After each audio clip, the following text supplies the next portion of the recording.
NorthCap University, Gurugram for International Conference on Computational Intelligence and Data Sciences 2019. It's a conference of very high degree of repute because only 275 papers have been accepted out of 900. The NorthCap University is one among the most reputed universities. Application Award every year is happening around 31,000.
Hand raise, we have chat box, we have gone ahead and we have even taken queries through email, messages, phone calls as well. The first tool is Quizlet. Quizlet, as I said, is an online education tool.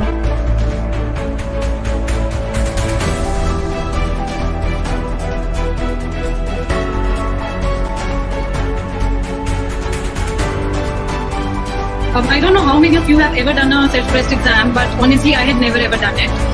Cancer somehow looked like a very filmy bimari to me always, like. When you meet you, how would you feel? From very high math stuff, going to be extremely high graph.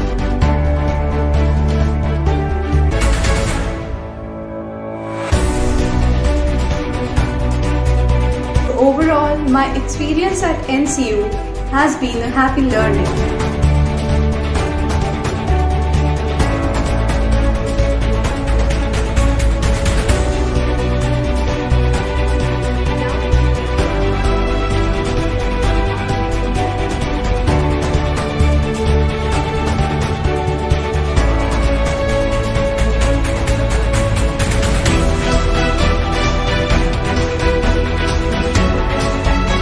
There are 15 lakh people who are following the exact same career path.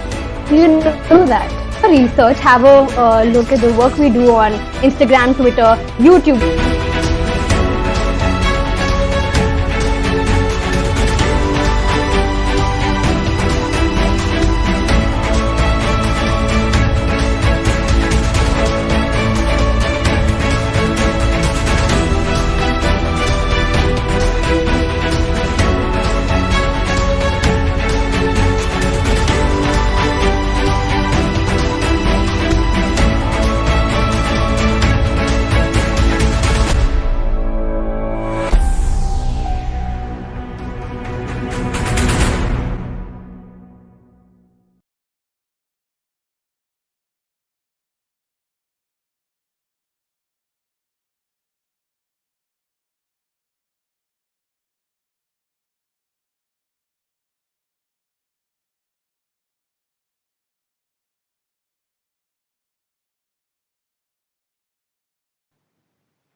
Ronald Reagan once said, "Information is the oxygen of the modern age.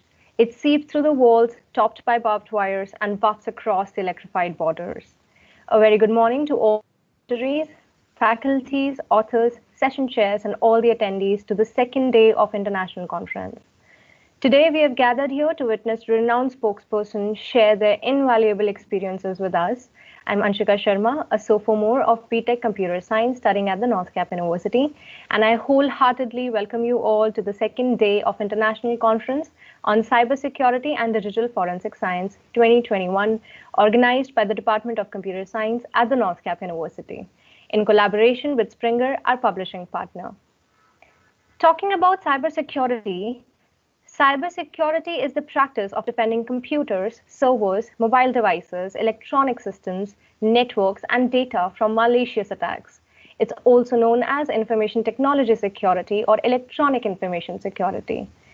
And with the increasing number of cyber attacks, such as email and internet fraud, identity fraud, theft of financial or card payment frauds, ransomware attacks, and cryptojacking, it becomes the need of the hour that we all are well aware about how we can protect our data from such malicious attacks. ICCSDF 2021 is a platform to achieve harmony between information and security, which are the two emerging areas of today's industry. It provides the opportunity to all the attendees to broaden their networks by interacting with renowned speakers from all across the globe. With this conference, we aim to bring together leading academic scientists, researchers, and industrialists to exchange and share their experiences and research results in all aspects of cybersecurity and digital forensics. The conference has provided opportunities for researchers to learn about the latest developments through scientific information interchange in the field of cybersecurity and digital forensics. We have received a large pool of entries from all across the globe, and all the accepted papers will be published in Springer in the book series Lecture Notes on Data Engineering and Communications Technology, Scopus Indexed. And the event is all more special as it was graced by our honorable chief guest and his motivational words, Dr. Gulshan Rai, first National Cybersecurity Coordinator at Government of India. The first day of the conference witnessed two key speakers, Dr. Gregory Conti, the co-founder and principal of Copadian, a cybersecurity training and professional services firm. Previously, he was Director of Security Research at IronNet Cybersecurity. And the second keynote speaker, Ms. Vandana Sehgal, the Security Solutions Architect at IBM Indian Software Labs. She's a member of the OWASP Global Board of Directors. Our guests of honor and keynote speaker for the day are Mr. Parthas Rathi, Leader South Asia Cyber and Strategy Services, APAC Cyber Innovation Deloitte, and Mr. Santosh Khatsare, Cyber Forensics Expert at Government of India. This event could not have been possible without the tireless efforts and dedication of the entire team of ICCSDF and our faculty members, Dr. Kavita Khanna, Head of Department Computer Science, Dr. Mehak Khurana, convener of ICCSDF 2021, and Dr. Pooja Sapra, co-convener ICCSDF 2021. On that note, let's mark the start of today's session. By lighting the lamp, we must remember and offer our prayers to the ultimate knowledge giver, the goddess of knowledge and success, Goddess Saraswati. For this, I'd like to invite Mr. Parthas Rathi, Dr. Santosh, Dr. Kavita Khanna, Dr. Prachi Alawa, Dr. Mehak Khurana, and Dr. Pooja Sapra to virtually light the lamp and commence today's session.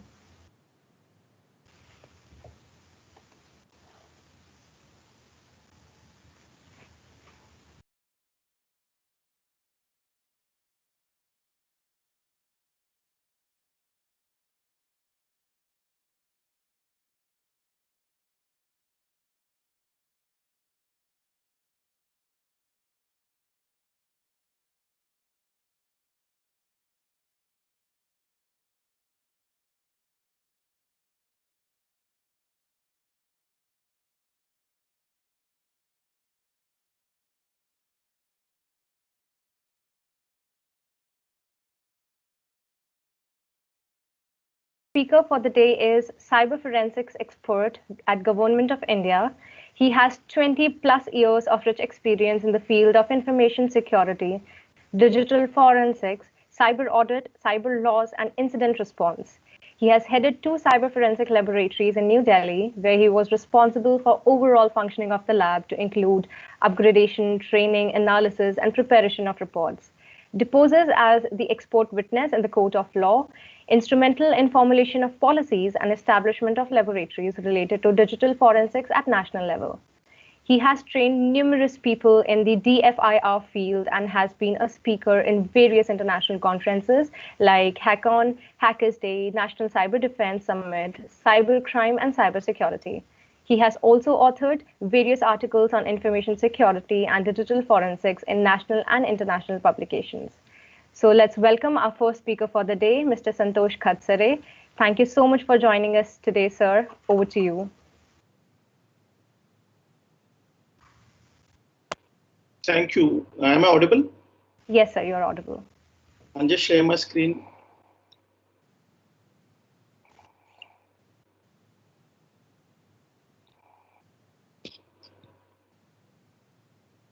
Can you see my screen, please?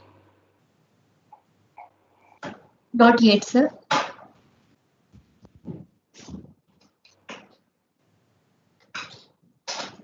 May please try sharing again. As of now, no. Yeah, now? Yeah, it's about to come. As of now, maybe it's taking. Yeah, now it has come.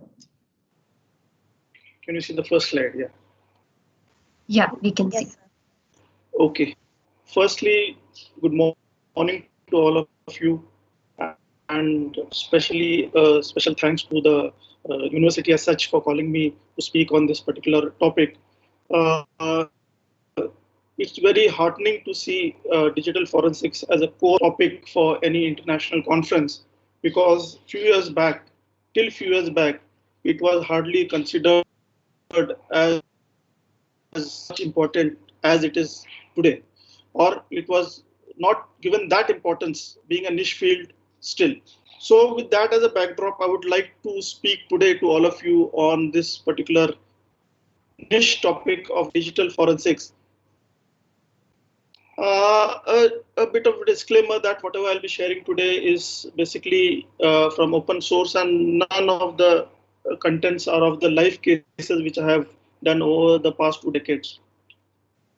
Now, since it's a university, let me start with one of the real life case studies. I did my engineering long back in the last century as such, in the 90s.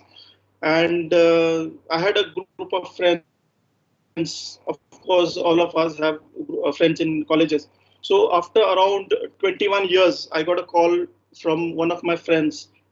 She was somewhere in the US. And she gave me a call, and I was very surprised because I rarely spoke to her during my college days also. But it was very nice to get a call from a friend of yours. And she had actually searched for my name on the internet and got my contact details from LinkedIn. And then she asked me a few questions about my professional, you can say profession as such. She asked me about what is digital forensics, how can you do this, how can you do that. And then she came to the topic that she wanted to retrieve some content from a mobile phone, especially the social media contents. So being a friend, I was very open with her. I shared most of the things, whatever I knew. And that was the end of it. After 2 days, I get another call from another friend of mine, this time a male friend. And this time he asked me about the same questions. So I was a bit puzzled to why these two people are asking the same kind of question. Then he told me my wife has just contacted a forensic expert and she is trying to retrieve the contents from my mobile phones, and she is in possession of my mobile phones. And later I realized that both were married to each other. Of course, they were married. So this is how surprising this field is, and quite interesting also. And the rest all is history, whatever happened. But I just wanted to tell you that forensic experts are gaining importance in today's arena. Now, when you speak about internet, all we are discussing about internet because everyone is connected nowadays. It never deletes nor does it forget. To just give you an example, if you create any content on your device, forget internet, on your device, whether standalone or connected. See, if you contact, say, a resume of yours on your laptop. So what do you think, how many places that particular imprint exists on that particular device? I know many of you will be able to tell about 4 to 5 places. You will see it is available in original. Then if you have deleted it, you might find it in the recycle bin, and so on and so forth. But as a forensic investigator, let me tell you, at least that particular content can be retrieved from more than 20 to 30 odd places from your digital asset. I'll just name a few of them, and then you'll be surprised to know this. For example, you will find that same in the prefetch file system, hypersys file, page file systems. You'll find it in the Slack. You'll find it in the deleted contents, and so on and so forth. So whatever you create on the digital device remains there, and you will be able to point out that this particular, you can say, a document existed on that particular device. So this is what digital forensics we do as forensic analysts. Am I audible? Can I get Yes, sir, you are very well audible. Okay. Yeah, that's very well audible. Thank you. So this is about forensics. Now, every one of you must have, who are especially in computer science, must have studied the principle of exchange. You know, it is that when there is a contact between two items, there will be an exchange. It's also called as the Locard's principle. So if there is a murder, you'll find a murder weapon, you'll find the stains, you'll find the murder, you can say the victim, you'll find. So you'll find a lot of things. So if there's something, there'll be exchange. Similarly, in the digital domain also, if you create a document, I just told you, you'll find something has some imprint or some, you can say, whereabouts are left on that particular device. So you should be very careful on this particular aspect. Let me start with a case study because you'll understand the case study more important. I've already I have actually changed the name and other things for understanding point of view. In one of my cases over the last 2 decades, we received a phone. It was, in this case, it was a Panasonic mobile phone which was sent to our laboratory, and the only intelligence we had, which of course was the core intelligence, that it was used for some anti-national activities on social media. So what we did is at the lab is we have some process in place which I'll be discussing in the coming slide. We did some logical and file system extraction. Now when we just for people who to make it more understanding, logical means anything which exists and which can be seen by the naked eye. That extraction means whatever is existing on your mobile, that is called as logical in digital forensics. Second is the physical extraction, which is other extreme, is in that you get the deleted contents also. Means whether you have deleted the contents, still they can be recovered. And file system extraction, in between you get the logical and the file system hidden files contents is there. So what we did initially is we did the logical and file system extraction, and we found that there were no multimedia files because the investigating officer had told us that there's some multimedia files. There may be some photos, there may be some videos, something audios which are actually means important for him. So like every one of us knows, the APK files on phones are equivalent to the executables on any of the operating systems or like Windows. So once we were manually observing that particular phone, we found that there are 2 calculator applications or 2 calculator apps were installed on that particular phone. Of course, anyone could say that if there are 2 apps, maybe 2 are valid, that can be one scenario. Maybe one is valid, one is not normal, that is another scenario. But being in this field, we were 100% sure that the second calculator app is some secret vault application or some storage space. But however, we could not get into it because it was encrypted and means it had some passcode on it. So this is how it looked in original, that there are 2 calculator apps, right? And of course, one was original and one was, you can say, some storage place. So we went for the physical extraction. In this case, as I told you, we were able to, or we extract the deleted contents also. And we were able to actually find the configuration file of that particular application. Now, after getting the root access.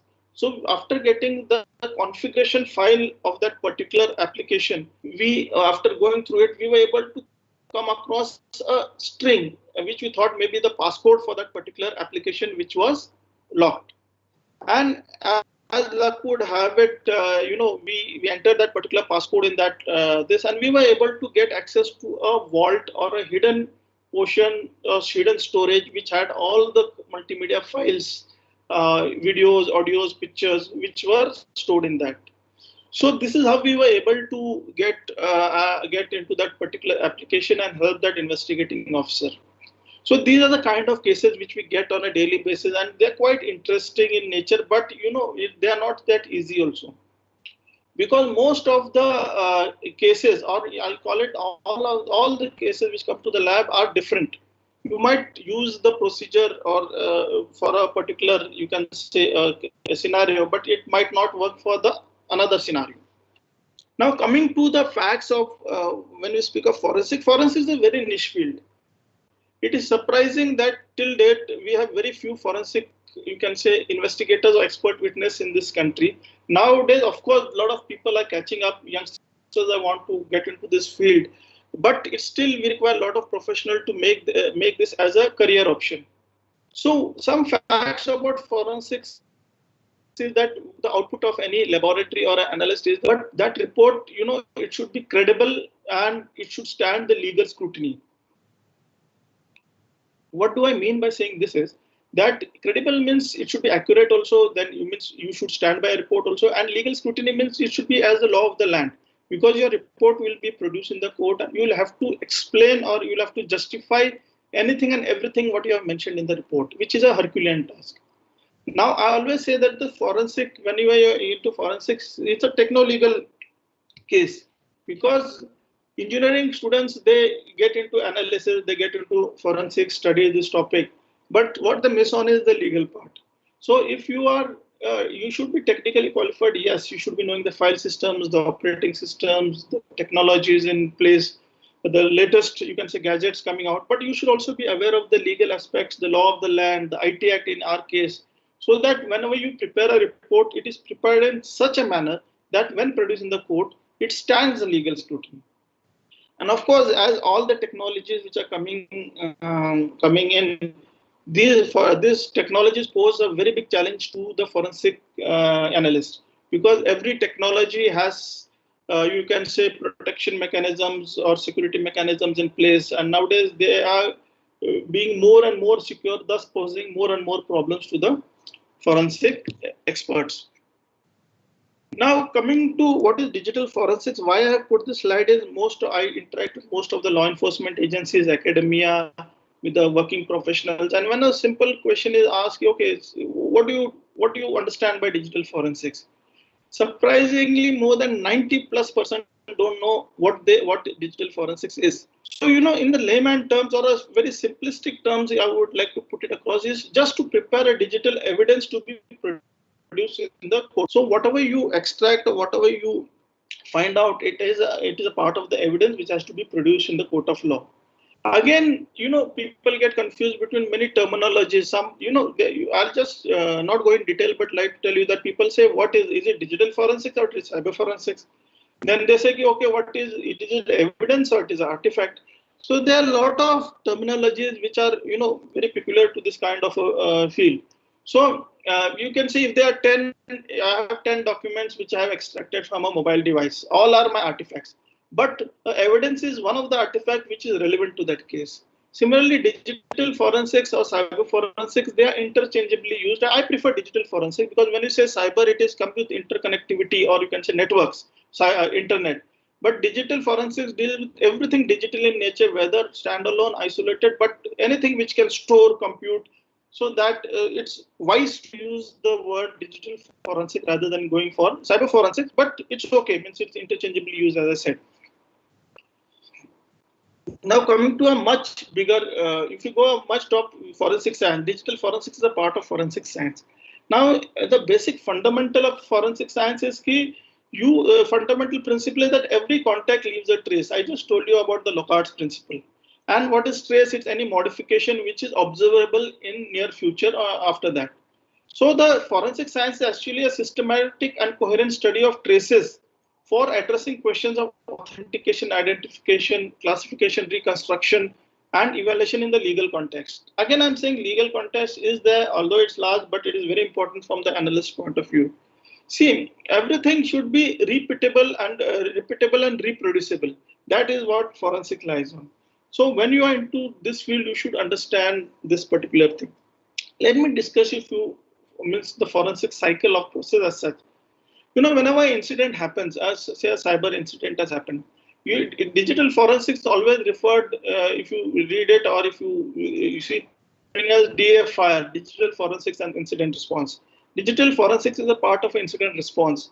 but it is an independent, you can say, field in itself also. So it's not necessary that only incident response, when you're into incident response, you'll be carrying out digital forensic. There are many other scenarios where you'll be carrying out digital forensics. Now, the first time when the incident happens, you are on the crime scene. So it's always you say that there's an incident response team which is going on the crime scene. But let me tell you, the incident response team is incomplete with forensic analyst accompanying that particular team. Because just imagine you go to a scene, there's some live, you can say, cyber attack happening, and you have to take memory dump, or you have to take some, you have to do imaging of particular live servers which you cannot carry back to the lab for analysis. Then who will do it? And who will do it in a systematic way without, tampering or maintaining the integrity of that particular, you can say, evidence which is being collected. So a forensic analyst or a person with forensic knowledge is very much important when an incident response team goes for attending a particular cyber incident.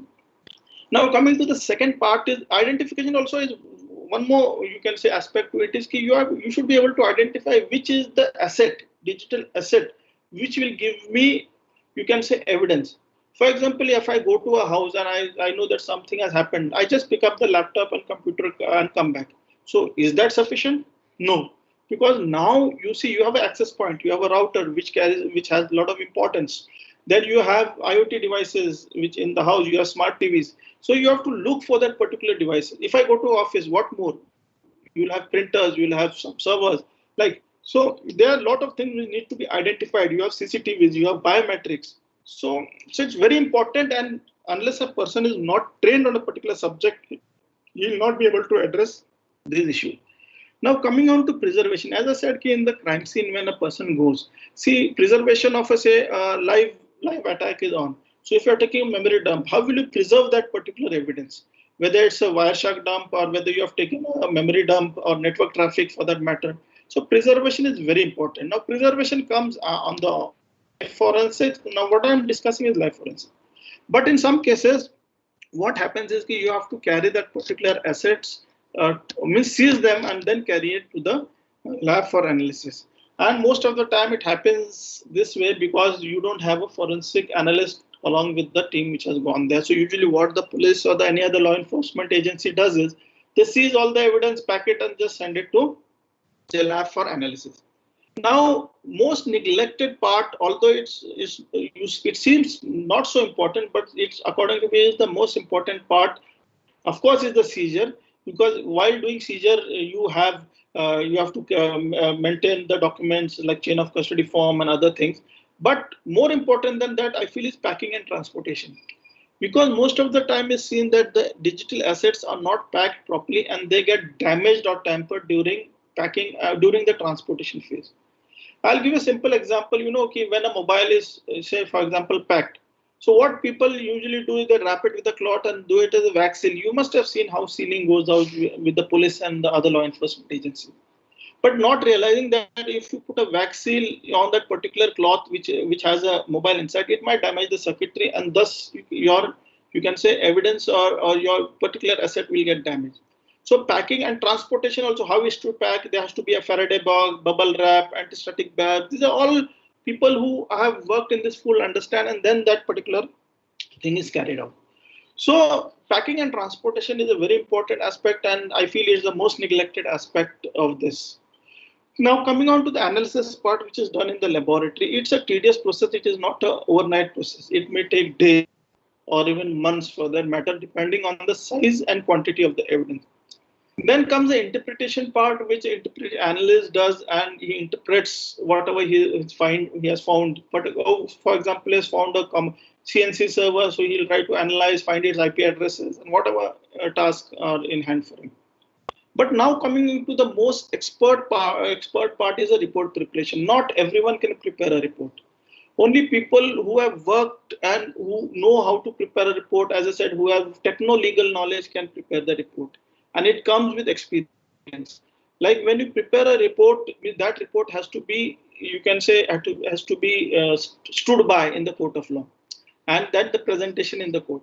So this is very important. This is a whole. These are the various processes. I hope I've tried to make it a bit simple and try to explain to you how digital forensics works.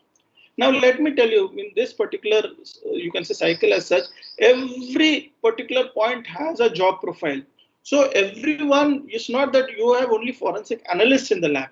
You have a lot of people in the lab who are doing different tasks.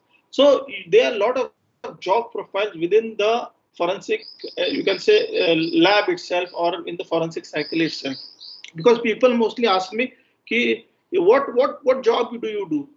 So job is like, it depends on what job is supposed. If I'm a job lab assistant, if I'm a junior consultant, if I'm an analyst, if I'm an expert witness. So these have different QAs and different experience which are required. So I hope I'm clear with this. Now coming on to the, you can say, a technical definition. Technical definition which has to be kept in mind is it is a scientifically derived and proven method. I said about reproducibility and repeatability. So these are the two important things which are required. And in this case also in forensics, in digital forensics, we recreate that particular or reconstruct that particular incident in the digital domain, how it happened, and we try to prove it. But also let me tell you one thing here. See, when you are doing forensics, digital forensics, you can only put a statement of fact. You cannot put man behind the machine. Now what I'm trying to say here is, you know, okay, this particular asset or laptop was used for, say, some malicious activity, for some espionage or some, you can say, stalking or something like that. But who did it? That doesn't come under the forensic purview. It is basically the investigating officer's, you can say, prerogative or investigation. You help it, you are assist in investigation. So that has to be kept in mind because people cross the lines and give conclusions when they prepare the reports. Now again, a second cross check is, am I okay till now? Sorry. Yes, sir. Yes, sir. I'm audible. Yeah. Okay. So coming on to some issues. Issues are that, as I told you, digital evidence is very volatile. Volatile in the sense it depends. It means if it's a RAM, you switch it off. Maybe your evidence will just vanish. Fragile means, as I told you, if you drop evidence, they may get tampered. And easily tampered means nowadays the devices which come, the data ports are tampered, the screens are tampered, or a lot of things are done to tamper it. And this is under these conditions you have to do your task. But everyone has to actually be a part of that particular cycle. Now, one more thing, I've seen people say, I'm a forensic expert. But you know, there are so many sub branches or branches of forensics, like you have storage media, host forensics, memory forensics, cloud, automotive, satellite forensics, drone forensics, mobile, SCADA is coming in a big way, IoT, IIoT, GPS. So there are so many branches and everyone cannot expertise or cannot gain knowledge in all the field. So whenever, if you are planning to take this as a career, you should pick 2-3 fields and then try to specialize in that particular subject. Like over the last 2 decades, I'm trying to say I've done network forensics, I've done social media, I've done memory, cloud, drones, mobiles, satellites, which are regular cases. But when it comes to now, SCADA, IoT, yes, we have done a bit, but I'll say there needs a special kind of expertise for this kind of forensic experts, and there are very few or near to none in the country as on date. Now, I just want to discuss a report which came back in 2020, but it was a quite good report. You know, most of the devices nowadays coming to the lab are mostly smartphones, because everything has shifted to phones. You do your e-commerce, social media, whatever it is on smartphones. But you can also see that the sources are increasing. Wearables, your smart watches, I spoke about smart TV, CCTVs, biometrics. So the variety is increasing and it is posing a bigger challenge to the forensic expert. One more thing is, as I said, security is increasing. 6 out of 10 devices which reach the lab are locked. So you can just imagine when it comes to the lab, we have to do the log bypass. You have to, and you're not successful in every case as such. As I said, I'll put it that way, that we have more failures than successes, but no one speaks about the failures. So there is where research is required and where you can say fresh minds, youth have to start working in this particular field, and people are of course working on it. And extracting data from encrypted apps, you know, so many apps are coming up, is the biggest challenge. It's as per the report, right? And the backlogs at every lab, there are only 8 labs in the country which are notified as per the IT Act 17 and Alpha. There are many private labs which are there, but when you go to the court, you have to have a mandate to carry out forensics. So you see, there's so much scope area available there, and so the backlogs are also increasing. It's not a 3-month backlog. If I may correct it, in India, this is a global backlog, but in India, the backlogs are more than 6 months to 1 year. So, and nowadays, because of cloud coming into picture, every alternate case, you have to access the cloud, or you have to address the cloud to extract your evidence. These are a lot of things. The technologies are being tried out, like AI, ML, to actually ease out the task. So what are the challenges? You have encrypted apps. There's a lot of data which needs extraction. There are a lot of decoding which is required. Volume is tremendous. First, you had phones of, say, some MBs. Now you also have phones with terabytes of data. So you can imagine the time taken for extraction and analysis of that particular device. Then you have damaged devices coming. They pose a very big problem. Then you have a lot of, irrelevant data which is there. So what I'm trying to say here, that there are more challenges, and these challenges needs to be addressed technologically with skilled manpower also, which is again a very big, drawback in this particular field, because as I said, very few are taking this field as a career. And as I said in the start of my address also, that it's very heartening to see that people have started talking about it, or even having conferences on digital forensics. So that's a very good thing. Now, what are the types of crimes? I'll not get to it, but mostly when the forensic cases come, they are related to espionage or forgery or financial frauds, which come, even sexual harassment as such. There are a few cardinal rules which we have to stand by when you do forensics. Never mishandle the evidence. Every one of you by now must be knowing, or at least who have read about it, must be knowing that never means in the lab we never work on the original evidence. We make an image or a clone and we start working on that, so that the integrity of the original evidence is maintained. Because in the court of law, it has to be produced that there was no damage or tampering while the analysis was carried out. Then we use licensed tools. Yes, licensed tools are very expensive. University, even academia cannot afford these tools. So you see that there are very less, educational institutes who support or who have forensic lab, full-fledged forensic lab working. Mostly if they are there, even in very renowned universities, they work on open source tools. Documentation is a very important process. Integrity, I've said, but I'll say one more thing. In this field, you require 2 important, attributes. One is the patience and passion. If you don't have this, you cannot go ahead, or you will not be able to. You will not find it as a, professionally satisfying field as such. Now, assets are not, you all young people, there are a lot of assets you have in various forms which they come. So it's no more that you have a laptop or a desktop where you can find the evidence. You have CDs, DVDs, I have spoken of IoTs. Now, when it comes to the forensic lab, there are a lot of internal, what is the input to a forensic, a laboratory? It basically, whenever there are internal, external supplies audit carried out by entity, and if there's an incident which is reported, then when the incident response team goes, or if there's a data leak, if it's on the, dark web or somewhere, and if some external agencies report about some incident which is detrimental to the national security. So this has become the source, and then forensics comes into play. Now, apart from, as I said, it's a techno-legal case, the legal part, why am I saying? Because at the last stage, your report is in the court of law, and the so-called accused or victim is going to be penalized for for whatever you have found out. So that has to be, apart from your report, there has to be a lot of very important documents which should be accompanying that case.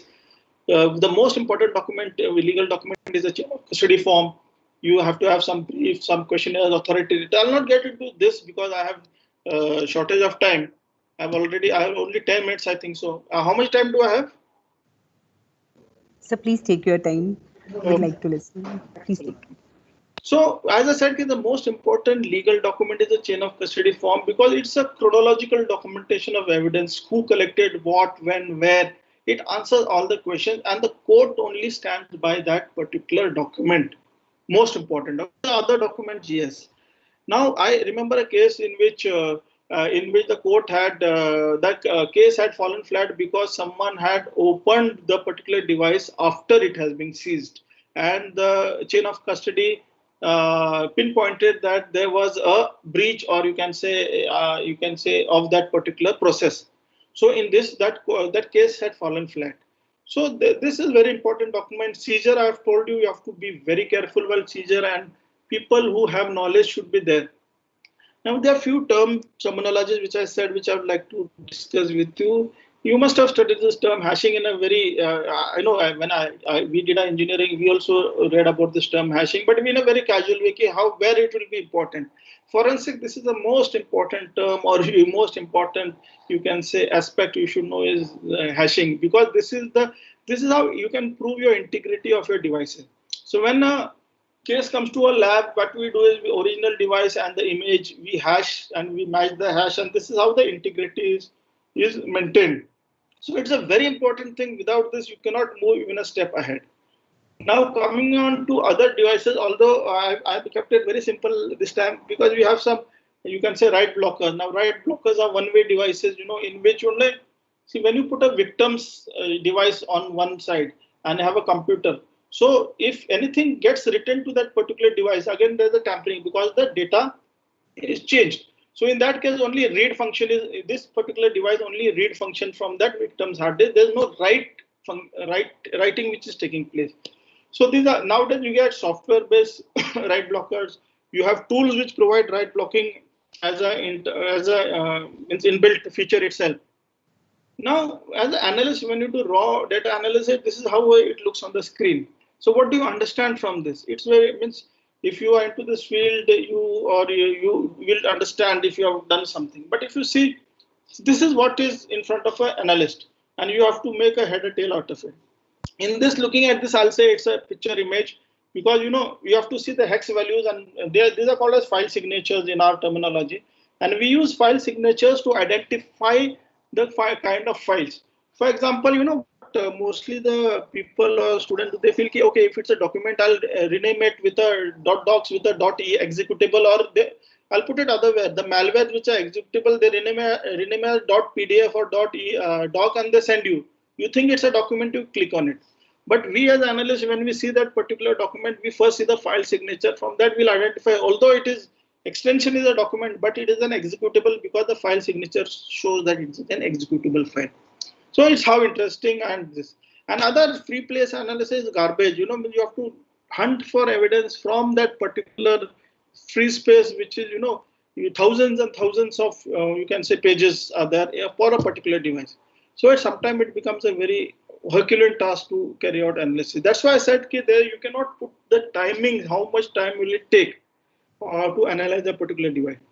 Now I'll not go into all branches as such, but let me discuss storage media.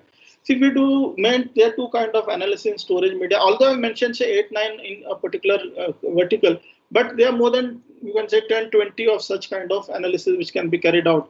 Like we do metadata analysis, free space analysis, link analysis, deleted content, dynamic analysis when there's a malware or there's a compromise which has taken place. We create an environment, or you can say a virtual environment, which actually makes that particular malware work. We make a clone, then we do the system file analysis, log analysis, traffic analysis. So it depends on the type of the case, how the analysis is being carried out. Then the technology is coming. First we had this hard disk with platter, read-write head. I don't know how many of you must have seen it, but this was the technology. But nowadays you have solid-state devices. Technology in which you have a controller itself on the hard disk, for example. So you have two, you can say, controllers. One is a CPU which is controlling or giving instruction, and the other is a controller which is on the storage media itself. So it's a total different technology in itself. So this brings the new kind of problems for integrity as such, and I can speak in detail in this, but let's not get into it. But the technologies are different, and thus posing a lot of problems in maintaining integrity and in this. Coming on to mobile phones nowadays, although Android phones are more, but iOS is catching up. iOS market in India is catching up. What I want to tell you is this slide will speak more clear to it. when we do some extraction methods on mobile phone, you see, when I told you the start, logical extraction. So these all things we can get from the mobile device. Whatever a user can see, that everything, calls, contact, SMS, multimedia messages. When we go for another kind of extraction called as file system extraction, what in addition we get is the hidden files, the system files. Then if you go for physical extraction, which is the ultimate extraction, we get the deleted contents also, which are there existing in that particular device. Now, mobile forensics pose a challenge like this, tampering, you have a lot of data stripping. I'll just give an example. When you send your message on, say, WhatsApp or some other social media, it actually strips that particular, you can say, image file to make it light before it is transmitted. Thus, you lose a lot of information which is of forensic value if you can say that particular content, especially the multimedia, is on a social media or it is data stripping is taking place.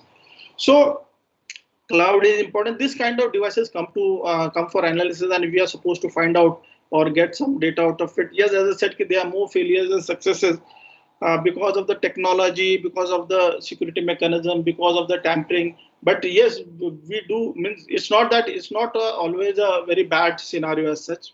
There are successes also. There are other advanced technologies which in the country, they are very limited. We have as on date is like ISP, in system programming, JTAG, chip-off. Now I'll just harp on two technology. JTAG is basically, you have a chip. So you have some test ports where you test the test data. So from the test data port, you can still extract the data which is in that chip, and you can reconstruct the data, and this is how forensics is also done. So the ports which were used for testing, from that you can actually retrieve the data which can be of very, you can see of evidentiary value. Chip-off is the in this which you actually remove the desolder the chip, and you can see now you have so many layers of, you can say, when you see you can see the boards and such. So from that extracting and then extracting the data, it is also a Herculean task. This I've already mentioned, so I'll just skip this. Chip-off is a last resort for a forensic expert to carry out, although as I said, it's a very limited, you can say, capability in the country as of now. Also, there are a lot of anti-forensic techniques which are done by users. They use encryption, steganography, they wipe the data, overwriting, degaussing. But let me tell you, if a device comes and if a forensic expert writes that anti-forensic techniques were used, there it is punishable under the law. So if if people think, okay, my device has gone for investigation, but you will not find nothing. Firstly, you are under a myth. A lot of things can be found out. And secondly, if you have carried out anti-forensic techniques, then that can actually means you can be penalized more in this particular case. There are a lot of challenges. Most of I was hearing yesterday also the talks. These are covered. When you speak of internet, there is volatility, velocity, you see the bandwidth. There's so much variety, volume, vaulting. So this I'll not get into this again. Now come to IoT. When you speak of IoT forensics, it's totally different. Data is located somewhere, whether it's the endpoint, whether it's in the network, whether it's in the servers. So and see the regulation, limited memory, identification of data. So challenges is every branch of digital forensic is a new challenge itself, and these have to be addressed in the near future by all of us. Cloud is again a different, where is the evidence? Either it's in the network, or it's in the device, or it's somewhere else. Now, even if virtualization is there, you have a lot of things is happening. Everything. Yesterday, Dr. Gulshan Rai also spoke about virtualization in great detail. So this is, the forensic analyst job is becoming tougher and tougher, but quite interesting also. Let me tell you, as I said, if you have passion and patience, because you have to keep on hitting your head to the wall and trying to find out some solution or come out with something which can help you out to go ahead to the next step. Now, smart cities is coming in a big way. So what I want to speak of smart cities, everything is interconnected. So how will forensics address this issue? I have written 1 or 2 papers on smart cities and industry 4.0. Maybe someday I'll share it with you, or it's on the internet. So forensics is going to be a big challenge when smart cities are, although it's being implemented, like you are in many of the places, like India, we are going for 100 smart cities. But if some incident happens, how are we going to address it from forensic point of view is going to be a big challenge. So there will be a lot of devices and lot of forensic data available and lot of challenges. So that has to be addressed, and maybe that can only be addressed if we have right people and you have right technologies in place.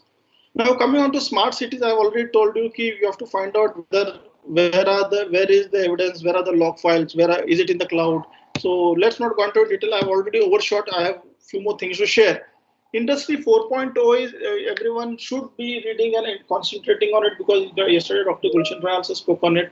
This is the thing for everyone in every field, whether it's a security professional, whether it's a VAPT professional, whether it's an AppSec professional, whether it's a defense professional, or whether it's a forensic professional. Because everything is going to converge here, and everyone has to address their particular area so that it smoothly runs. And let me tell you, the toughest job will be for the forensic professional, because as you know, everything is the last thing when an incident happens, right? So there's proactive forensics also that we can speak of some other day. So industry 4.0 has to be addressed from the forensic point of view also.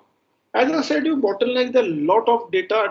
You have problem. There are two problems which forensic professionals face on date. One is problem of plenty and problem of capacity.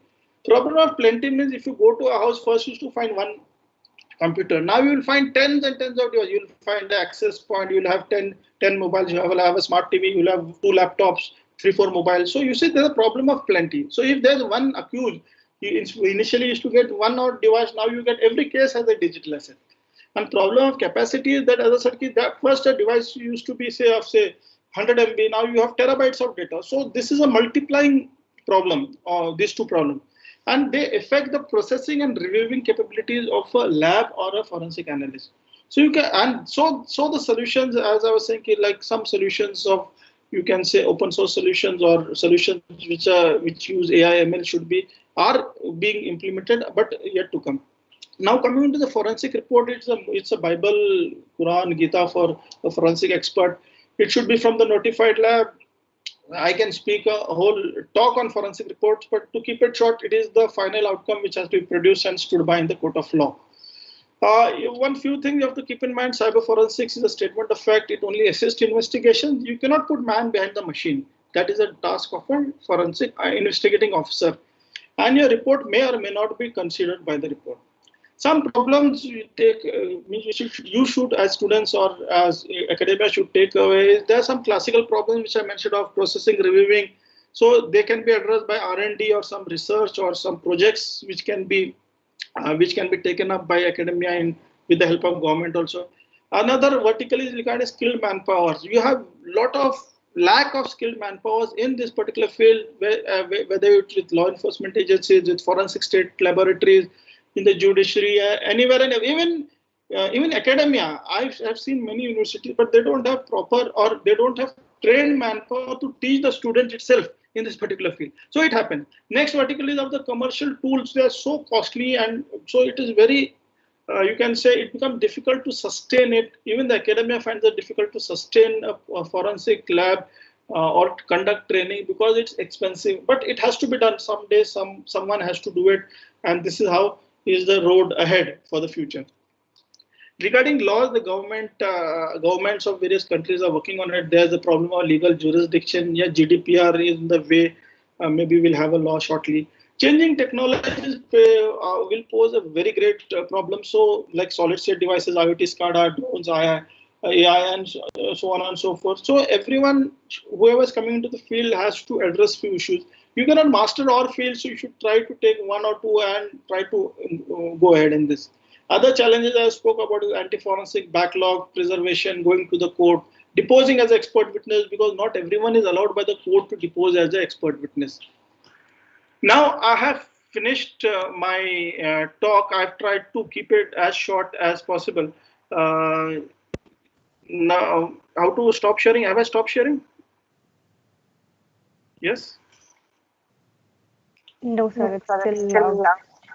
Okay, so I'll just stop sharing. If there are any questions, I can answer. So if you have any questions, please feel free to mention them in the chat box. I have tried to keep it as simple and more, you can say, inspirational, I'll put it that way, so that people can understand this particular topic. So, yes, any questions, I'll be happy to answer. And I would love to find few people from your university getting into this field and making it as a career. So that's how it is. Any question, please? I hope if you have no question, either you have understood everything or you have not understood anything what I have said. It was very informative, sir. I'm sure everyone understood it very nicely.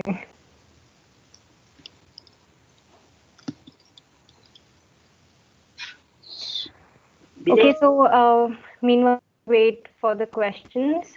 You can mention them in the chat box, or you can please just raise your hand so that we can see you and we'll unmute you to ask your questions. There's one question Sumit is asking, what is the scope of iOS forensics? When I spoke of mobile forensics, it's platform independent, whether it's iOS, whether it's Android, whether it's BlackBerry or any other platform which is there. And yes, it's very challenging. iOS forensics is much challenging than Android forensics, but it is in the same, you can say, in the same vertical as such. So future forensic itself has a very bright future. Forget about only iOS as such, right? So you can just go ahead and if you can select it as a career, it will be a kind thing.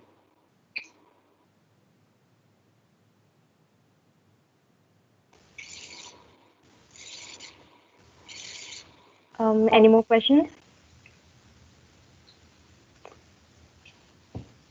Thank you. Thanks a lot.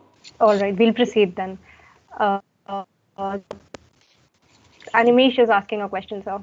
Which sector has more scope for digital forensics, government or private? Okay, now both the sectors have more scope. I'll explain it in a way. Government, government, when you get into the government in digital forensics, most of the law enforcement agencies have their own labs. They are actually so the mandate point of view, the government labs are more, you can say, beneficial. But in private, every entity, every multinational you go, will have a team which are people who do incident response and forensics. So there's a CISO to every company. So there's a forensic expert in every entity. So everywhere it's important. But the private sector, they are restricted to their own entity. They would not like to take their cases to the court of law. They would try to resolve their cases in-house. In the government as such, you'll be helping the government as such or the law enforcement agencies. And nowadays, you'll be surprised that first you should never get advertisement as forensic investigators required. Nowadays, you have specific curated JDs for forensic people to come into this particular field. So it's in both. It depends on how you want to nurture or how you want to go about that particular career. But both the sectors have equal importance. What I'd like to say. What are your views on revising cyber laws and policies in order to make better? See, that's very important, because whenever there's a cyber policy formed, we also are one of the, you can say, group which we give inputs on how they should address, you can say, how cyber law should address or help us in cyber forensics. That's why you see, when you see the IT Act, 79 Alpha very clearly gives forensics who's expert, means which labs can be notified, how can they be notified. Then you have IPC which says who's expert, who can be called as expert. So yes, cyber laws, whenever the cyber laws are framed, inputs are taken from forensics experts also, how it can assist, because even I have given a lot of inputs to the ministry, and there are a lot of which are going to be incorporated in near future.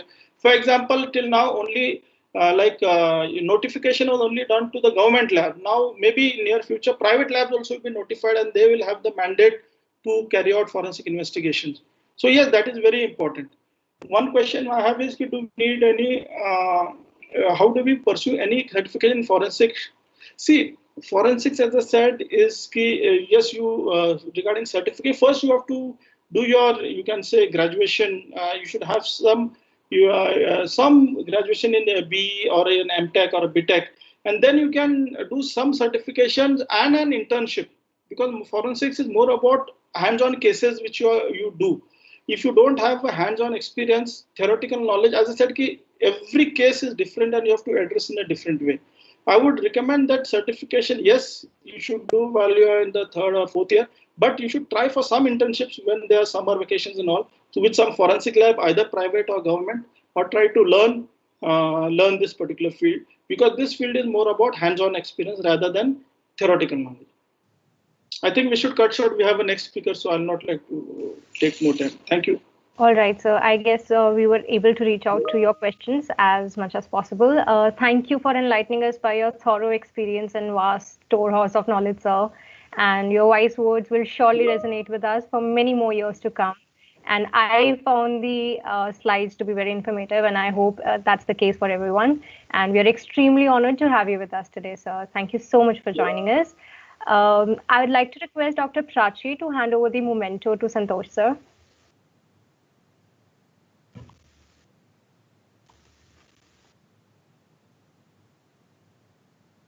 Thanks for calling me. Thanks a lot.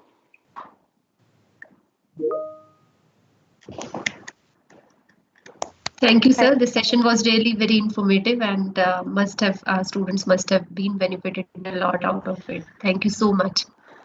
Thank you.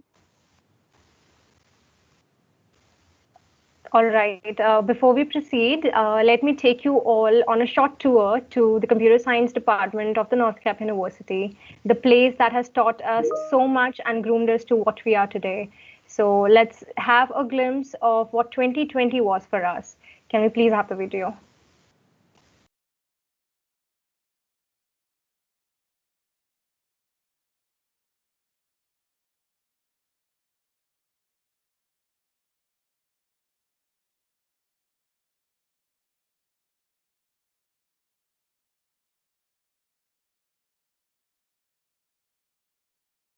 Since 2019. It's a conference of very high degree of repute because only 275 papers have been accepted out of 900. The NorthCap University is one among the most reputed university. Application Aadhaar every year is happening around 31,000.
Chat box, we have gone ahead and we have even taken queries through email, messages, phone calls as well. The first tool is Quizlet. Quizlet, as I said, is an online education tool.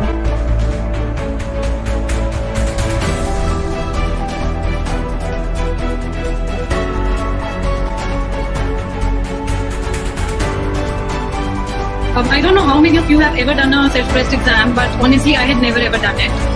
Cancer somehow looked like a very filmy bimari to me always, like. When you meet you, how would you feel? From very high mass stuff, going to be extremely high graph.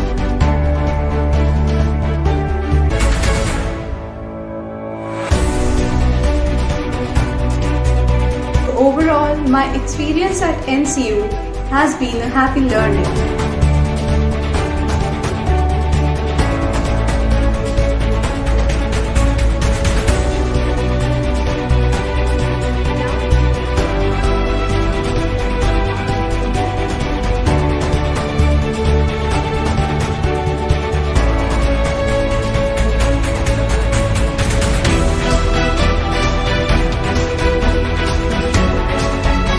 There are 15 lakh people who are following the exact same career path. Do you know that? Research, have a look at the work we do on Instagram, Twitter, YouTube.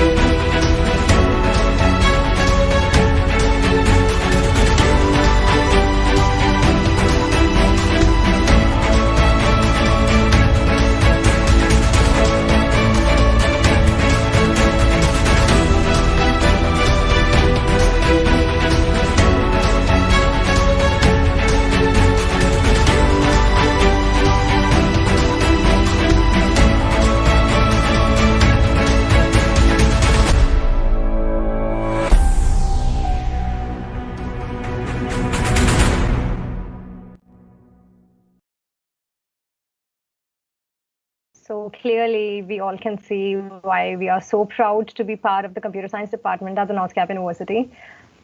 Thank you for the video. So let's proceed to our next speaker of the day. He is the leader of Cyber and Strategic Services for Deloitte India and South Asia. He has been actively involved in advising government and various industry bodies on cybersecurity, digital transformation, startups, innovation, and skilling. Served Deloitte for over 18 years in both US and India in various capacities and roles. He's currently a member of the Risk Advisory India Executive Committee and also a member of APAC Cyber Executive Committee, and he spearheads a group of highly skilled certified technology architects. We'll try to keep this talk an interactive one. So guys, there'll be questions asked from you. So please use the poll section that's visible on your Teams screen to answer the questions, and then we'll see the poll accordingly. So let's welcome Mr. Sri Partha Sarathi to illuminate us with his experience and knowledge. Thank you so much for joining us today, sir, and the stage is all yours. So you're not audible. Thank you, Anshita. Thank you for the wonderful introduction, which I so seldom get. Thank you so much.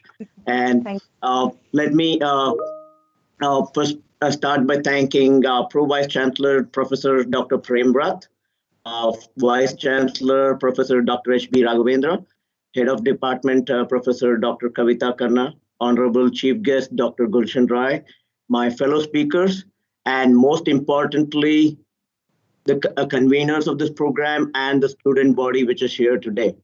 And I think all of you have been informed that essentially at the end of this particular program, for the people who are in attendance, I essentially plan to give out something. So please encourage your fellow students to basically join. And trust me, on a Sunday afternoon, I'm not going to be here boring you, and I'm not going to be giving you more gyan. If you need gyan, I think there is Google, there's YouTube, there's multiple of these that you can possibly go to. But if you want to learn about cybersecurity, there are a variety of forums where you can learn. What I'm going to do is share some insights with you in terms of what you can essentially take away today. And I think it's going to be a very, very interactive session. And that is why we also have polls that we are conducting here. Most importantly, I think if we can have some of the final year students and others join, so please encourage them to join. And as I said, I will only give that to the people who are in the session. And this is not a carrot. This is something which is important, because one of the things that I took away whenever there was a speech is, "Isme mere liye kya hai? What do I get out of this?" Right? I think it's something like that. And I know on a Sunday afternoon, if we have woken you up from a bed after a late Saturday night party, and if you're here, you are looking for something. So you will get that something. So I promise you that. And let me start by giving you some thoughts about myself. Let me just pin this.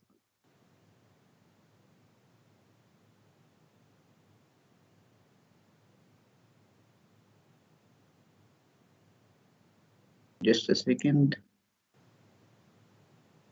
Okay. So let me start by giving you something about my journey, right? I never had a platform like all of you. I was in a small no-name university. All of you are in a very prestigious university. NCU, when you look at it from a computer science and engineering perspective, I think has a track record from a India perspective and also world over. So I think from that aspect, I think you are getting a fantastic platform, and it's not very often you get these kind of sessions where speakers like Dr. Gulshan Rai, Greg Conti, and others basically come and speak to you. So I think I think it's something that you should appreciate in terms of your faculty and the conveners who have put this together. I think they have painstakingly put this together, and it's very important. My journey basically started way back, and I think looking at the gray in my beard, possibly all of you are thinking I'm very ancient. Yeah, possibly I'm very ancient. And those were the days which we did not have any Google, Facebook, or the cloud. For that matter, we did not even have the internet, right? So those were the early days where we essentially started off, and I'm sure a lot of your professors would possibly understand what I'm basically looking at. And I think when I talk to all of you about email, when I talk to you about Facebook, I talk to you about Instagram, I talk to you about Twitter, I talk to you about all of the Snapchat, all of those are very cool stuff, right? And I think most of you would possibly instantly recognize that. But in those days, when you were looking for things, when you were looking for a job, let's say you were looking for a job in computer science, what you would do, you would basically write an application, you would put it in an envelope, and actually go and put it in a post box. I'm sure many of you don't even know where's the post box today, right? So most of us don't even know where the post office is. But all of us know how to send an instant email. So I think that's how technology has basically changed. And those were the early days of computer science. And one of the questions I was asked is, why do you really want to focus on computer science? There's mechanical, there's chemical, there's a lot of these particular things. Why don't you focus on these? Because ultimately, we don't know where computer science is really going. So, but my journey in computer science started in my 10th grade when I built my first IBM PC compatible. Many of you will be very amused. The hard disk size was 10 MB. I repeat, hard disk size was 10 MB, and that's all was the size of a hard disk. Today, you're talking about 1 terabyte, 2 terabyte, 3 terabyte, and even then you're starting to fill it with digital garbage. But those were the very early days. And the modem that we used to operate, modem is essentially, today I think you operate with Wi-Fi. Those days were when we would operate with a modem, and essentially it was a 14.4 kbps. So what we would do is we would connect with that, and we would pray that essentially the message goes out and that the message can come back in. That's the way we used to operate in terms of technology. And but I still took a plunge in terms of computer science and technology. And those were the choices that were there in terms of whether you wanted to go into software development, whether you wanted to go into technology, whether you wanted to essentially do things related to analysis, you wanted to do software engineering. So the choices, again, like what you are facing today, you will face multitude of choices today. And those were the kind of choices that I had. Whether you need to do Windows, you want to do Unix, and once you go into Windows, you want to do Visual Basic, you want to do Java, you want to do what kind of technology. So you have to start choosing, right? So to all of you, when I really look at it, life is basically a Y fork. You will make choices, you will get to particular places, but then once you take a particular Y fork, it's a point of no return, because you will continue down that particular journey. Because if I had taken up Unix, I would have gone in a particular route. If I had taken up Windows, I would go in a particular route. And then essentially the choices that you make today. So be happy with your choices and how you basically make them. I think it's going to be important for you to consult with your mentors or coaches, or if you're already very clear as to what you really want to do, then nothing like it. So I'm going to put up a presentation here. Not to bore you in terms of anything, but let me just pull it up here.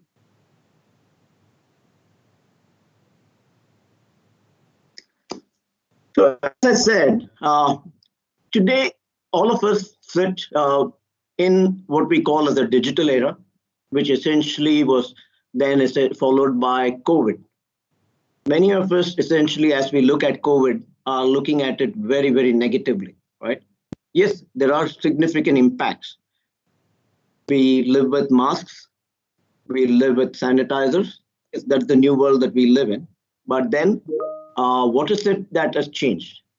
I think life that we knew before has basically changed. We moved into a completely virtual kind of an environment. And what have we done? We as human beings have adapted. That is exactly what is expected of you as students who basically go into the industry, that you will adapt. Things will come at you and you will need to basically adapt as these particular changing aspects come at you. I'm sure most of you really like the virtual environment, right? Because previously when you told your teacher that, hey, I do not want to come to class. I would rather be sleeping in my bed. I'm sure your teacher was thumping her hand and saying, no, you need to be in the physical class. Now, I'm sure most of you are taking your particular classes from your bed and sipping a cup of coffee or tea, unless your teacher is essentially asking you to turn on the video. The next thing that I would like to say is discipline. I think discipline is very important.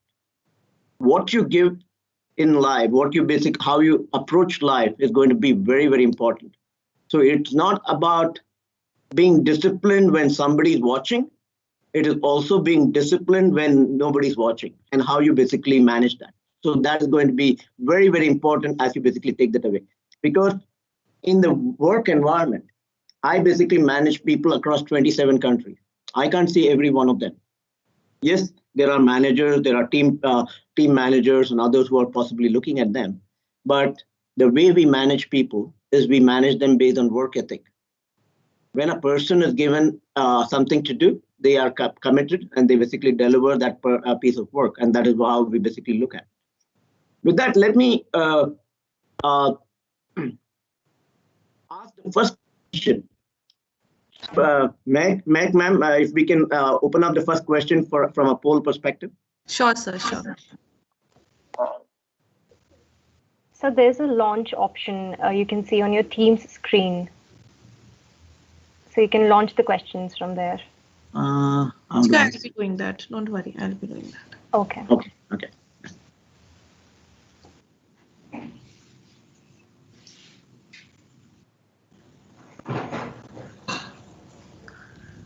So the first question is how COVID affected negativity. So I'm just launching it. Yes, it has been launched. Should I take off the presentation so that we can see this one? Yeah. Okay. Yes. Okay. So it will be visible on the screen. So all of you, all the attendees can just answer that question. It is visible on your screen. If it's not visible, you can just go for the option of poll, and then you can see the question and the options are there. You can just opt out for any answer, whatever you want.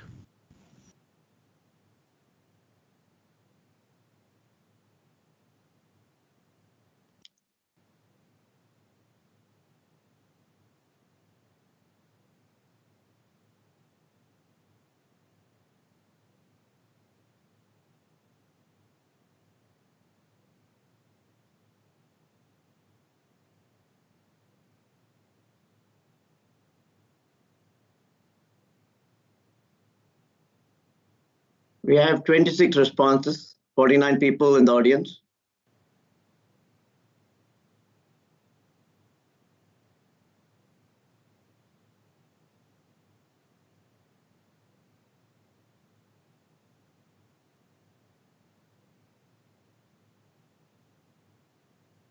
Let's close the poll. Interesting results. 71% have said no. That's very interesting. So that's a very positive sentiment that it not affected them negatively. 17% said yes, 10% maybe, right? So I will use this particular data point at a later stage to come in. If we can launch the second question now. Sure, sir.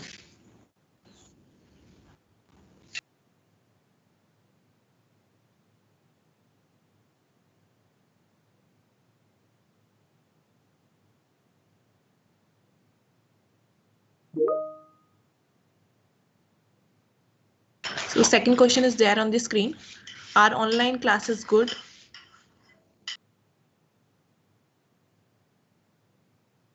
If you can read the last response to them, because I can't see it on the screen. The options are yes, no, I prefer coming in. Third is maybe, and the fourth option is doesn't matter, I don't attend either ways. Sir, options are really interesting.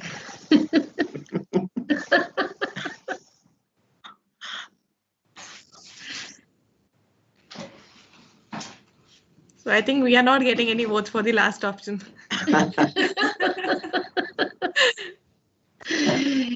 Maybe the last option ones are not attending this also, no? Absolutely right. That's true. They're not attending the session also. Yes. We are getting votes for last option also. You're not giving them attendance for this session. Okay, we have 26 responses, 57 people. If anybody else wants to vote, please go ahead. So most of them are interested in coming in. Okay, great. And that's an interesting data point, considering some of the physical proximity that people like to have. Okay, Right. Great. Next, let's launch the third question, and then I'll go on to my session. Yeah. Yes. So let's just open the third question.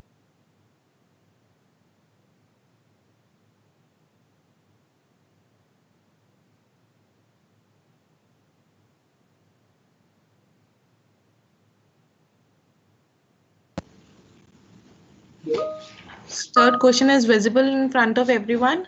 Do you believe by graduating in computer science, you are the right place at the right time? So the options are yes, no, maybe, and can't say.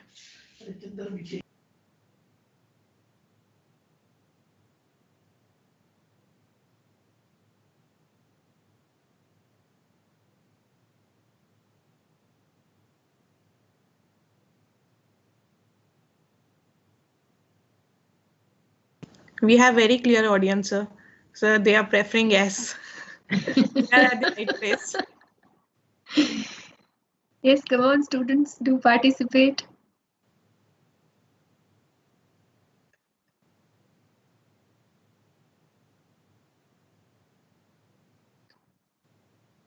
Okay, I think we've reached the critical mass of I think 27 to 29. Yeah, we have got the maximum options for yes. I think the maximum percentage, 74% for yes. No, that's good. And I plan to basically see how I can convert the 5 plus 2 plus 1 to the yes 2 by the end of the session. Okay, that's my objective. Okay. Wow. Okay, so let me go back to my presentation. Let me.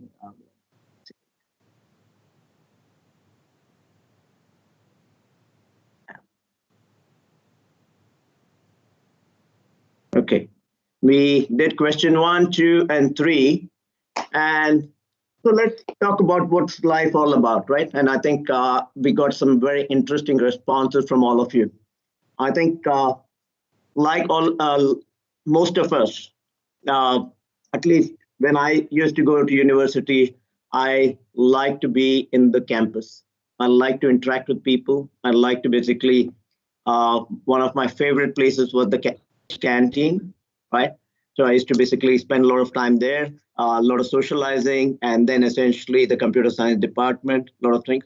So I'm sure most of you are missing that particular physical interaction, and I'm sure your university will, for those of you who are in the final year, I think you'll have to accept the university's apologies because the year is almost gone and you'll possibly be graduating. But I think what you should do is create your own social circles, your Facebook, or however you want to interact. And I'm sure the class that you take forward, I'm giving you this particular insight. The class that you take forward is going to be the most important network of your life.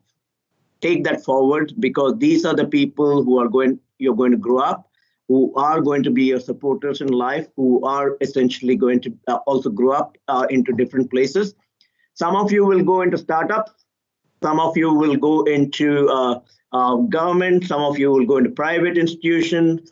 It's all about the choices that you basically make. Some of you will possibly go into academia and whatever you want to do. Or some of you may be independently wealthy and say that I don't need to work. I have enough money, so fine. Let me do what I'm basically doing. Right? So that when you think of these, I think it's important for you to basically make the right choices in life. So that's one. Second question that was there in terms of computer science, are you in the right place at the right time? And which is where I'm going to go into a few slides, which essentially will sort of help you understand why I believe that you are possibly in the right place at the right time. And you can't be in a better place at a better time if you are doing computer science and engineering, as long as you try to maximize the value out of this particular opportunity that is sitting in front of you. And that is going to be important as you basically look at.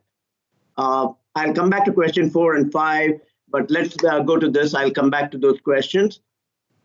Cybersecurity, there's a changing landscape, right? And the three thought process that we have is secure, vigilant, and resilient. What we mean by that is we need to secure the enterprise. We need to lock it. So when you leave home, what do? You basically lock your home. You use a key or a digital lock. You secure it. You have a security guard or somebody in the community is possibly being vigilant, or the police and others are being vigilant. Let's say there's an unfortunate incident that happens. You still will basically bounce back. And that is basically resilience, right?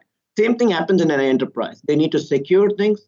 They need to be vigilant about it. And they need to be resilient in terms of being able to bounce back. There will be incidents. It's not, nobody can say you will have 0% incidents. You will have incidents and you will basically bounce back. This is what you see on the screen is a traditional perimeter, right? And the way all of you have to think about, and I think all of you have learned about computer science, but you possibly have not learned a lot about cybersecurity itself. But just take a traditional approach. Go back to the forts. And we are here in the north, which essentially has an abundance of forts. Why were these forts built at some point in time, right? I think they right from early ages to medieval times and to late ages, we did have all of these forts, which basically protect us, yeah? But today, when you really look at it, can these forts really protect us? No. Supersonic jet can come right from the top and basically bomb something there, right? And that's what could happen. But in those particular days, these were the defenses that they built. So look at the outer, you have the moat, then you have an inner wall, then you have one more, and then you have the entire city, which is inside, sitting inside. And then you have the palace and all of which are protected. Cybersecurity is very, very similar to this. What you have in the center is basically your enterprise. And consider that to be your critical data or what you're basically protecting of the enterprise. And then you have your outer layer, your second layer, and then third layer, and what we call as perimeters, right? And that is what we essentially, and there are people who are going to be sitting outside here on the perimeter, outside the perimeter, who are going to be good people. There are going to be people outside the perimeter who are going to be bad people. So the question of how do you basically make out who are the good people and bad people and who gets entrance into your enterprise and who does not get entrance into your enterprise. So the simple concept of cybersecurity, when you really look at it, and this is how you basically take it back to your grandmother and explain it to her, that essentially you're protecting a city or protecting an enterprise, and all of those particular defenses are the perimeters that you basically put in place. So whether you're talking of firewalls, whether you're talking of DMZs, demilitarized zones, whether you're talking about trusted environments, you're talking about how you protect it, all of those change, right?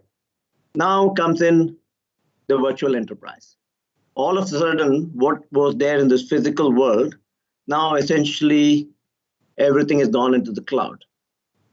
Cloud doesn't mean that everything basically resides somewhere in the blue sky, as people think about it. It's a question of how the data is basically getting renditioned to you. Today, if as most of you would access Gmail, Facebook, Instagram, Snapchat, all of these are cloud-based applications which are coming to you. The data resides somewhere on a server. The server has to be on the physical ground somewhere. The data center will be on the physical ground. But the way it is getting renditioned and you are accessing your information, accessing that information from anywhere is essentially changing. So what has COVID done to us? COVID essentially, if you notice a lot of the enterprises used to be, even today, in modern day, most of the enterprises used to be like the traditional perimeter that you basically see. Big corporate parks, big offices, and Deloitte is no different, right? Deloitte and all the other big companies are no different. We have our big swanky offices and other things, and then what suddenly happened? No longer can we access those particular offices because they are either quarantined or they are shut down and do this thing. So business models are changing. So all of you now realize that you are starting to work from anywhere. So you could be sitting in Timbuktu, you could be sitting in Cairo, you could be sitting in Sudan, you could be sitting anywhere, right? You could be sitting anywhere in the world and accessing it. Obviously, there are going to be taxation issues and all things with the government and taxation authorities will figure out. But otherwise, today, if you have a laptop, if you have a phone, if you have a good connection, you would be able to access this particular information from anywhere. And that is how today global businesses are becoming even more virtual and traditional perimeters are getting diffused. So how is that an advantage to you? You were previously restricted by the boundaries of the physical perimeter. So essentially, if let's say you were living somewhere in Kashmir, or let's say you were living somewhere in Bhubaneswar or somewhere else, then essentially if the job was in Noida, then essentially you needed to physically relocate. But now the opportunities for you are going to be very different, where essentially you could possibly be virtually anywhere and be providing the services. What's happening in the consumer space? I'm going to zoom past some of these particular things because most of you would already know some of this. Consumer tech adoption.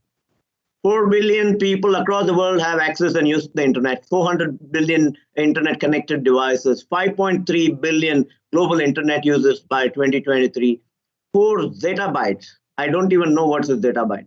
Global IP traffic is estimated by 2023. And that is the kind of increase. And look at the increase here. Asia is one of the largest. So what does this mean to you? This means to you that essentially the perimeter continues to basically get extended. The threat surface, essentially, which is the devices. So as I said, right, there are going to be people outside, there are going to be people inside. Now, essentially, all of these people need to access information. How are they going to access information? They're going to access it through their laptop, through their servers, through their iPhone, through their mobile devices, whatever it is, they're going to access that information. And the number of explosion of devices is just increasing. And it's not just IT. You're also talking about IoT, right? When IoT starts to expand, then essentially you're starting to see a significant explosion of devices. Now you're going to talk about device-to-device connection. You're going to talk about people-to-device connection, device-to-people connection, and a whole different kind of interaction. And there's already a conversation of Facebook of devices.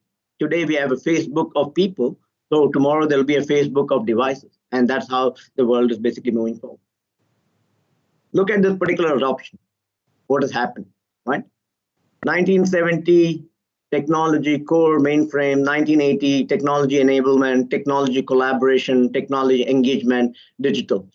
And if you notice, from 1990 to 2020, you've seen a significant compression of technology. And as I said, when I started work, there was no internet. So from that aspect, it only was adopted somewhere in 2000, right? And then 2010, you're talking about digital. And then 2020, 25, you're talking about exponential. So before I ask the previous questions, I will ask question number 7. So if we can ask question number 7. Sure, sir, sure. We'll be launching it.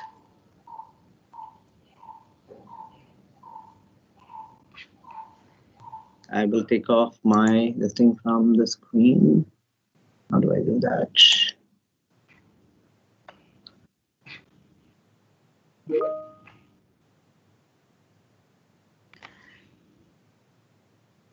I don't think so. This is the 7th. So can you just confirm that this is the 7th question? Let me see what the 7th question is once again. 7th question is, do you spend time outside of college understanding technologies? No, Mehak, this is not the one that has come on the screen. Okay, we'll be changing it. Now it's there. Yeah. Now it's there. Yes. So the question is for everyone, do you spend time outside of the college understanding the technology and the world out there? So the options are yes, no, did not know it was important, partying was more important. The last option option is interesting, sir.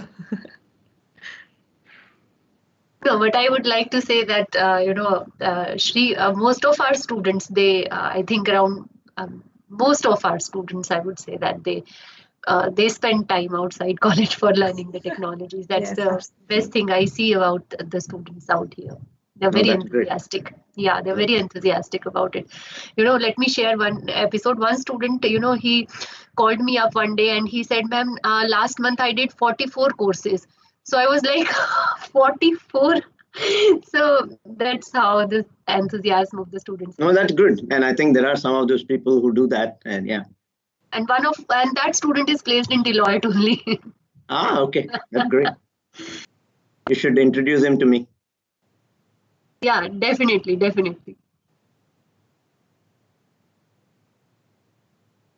While the poll is going on, I'm going to step out to get a cup of water. Yeah. Absolutely. Okay.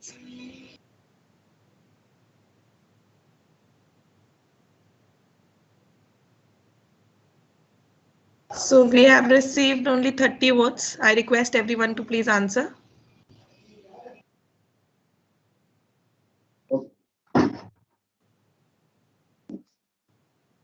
Okay, how many people have responded? We have 32 votes we have received. I think that's the critical mass you're getting anyway. So let's move on. So yes, no, party, and for those of you who are partying, don't worry. I believe in working hard and partying hard. So don't worry, guys. I'm with you on that. Okay?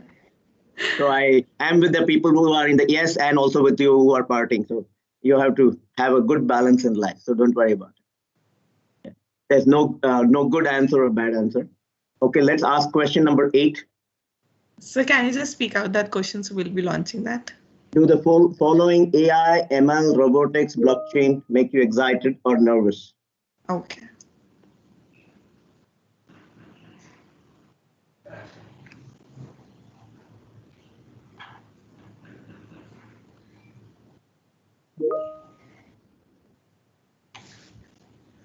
So the question is on the screen. Does the following AI, ML, robotics, blockchain make you excited or nervous? So options are excited, nervous, don't care about them, never heard of them, and they are boring.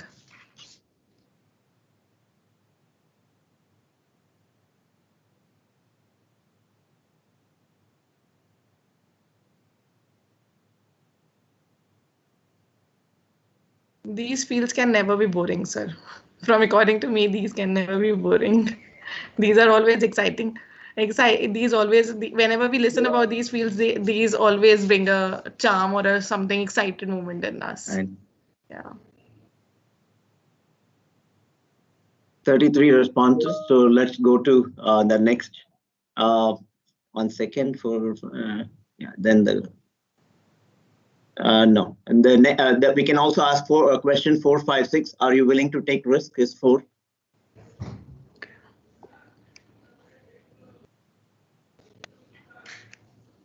So the next question that appears on the screen is, are you willing to take risks? Yes, no, or maybe.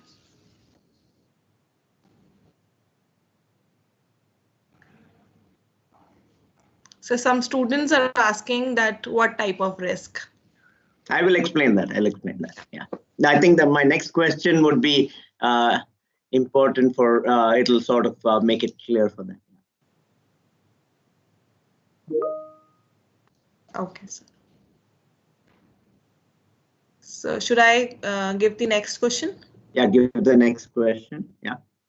So how many of you would like to have your own startup, right? Yeah.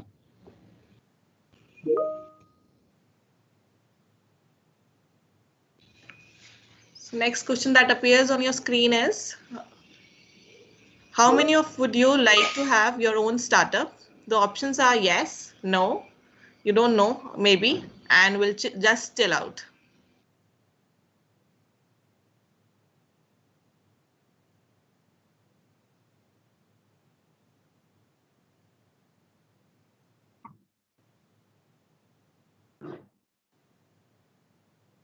So this question closely aligns to the previous question of risk in terms of what are the risks you're willing to take in life. And to me, as young students, you essentially have nothing much to lose. Yes, I understand you may have college loans and those kind of things, but not much to lose in terms of your barrier, in terms of getting into some of these.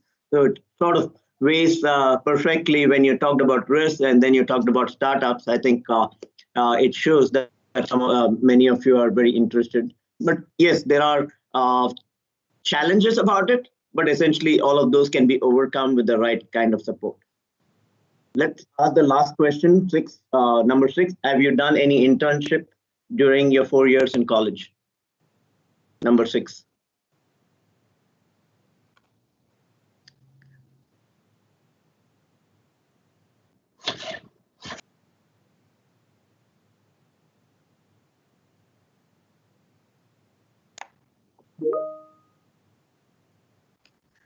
So number 6 question is visible on your screen. Have you done any internship during your 4 years in college? Yes, no, did not know it was important. And that is again the option as that partying was more important for you. It's good. I see a lot of people have done internships. That is very encouraging. Yeah. Great. Good to see that. So now I'll go back to my presentation. We can close this. Yeah, sure. And I will use this particular data. Yes.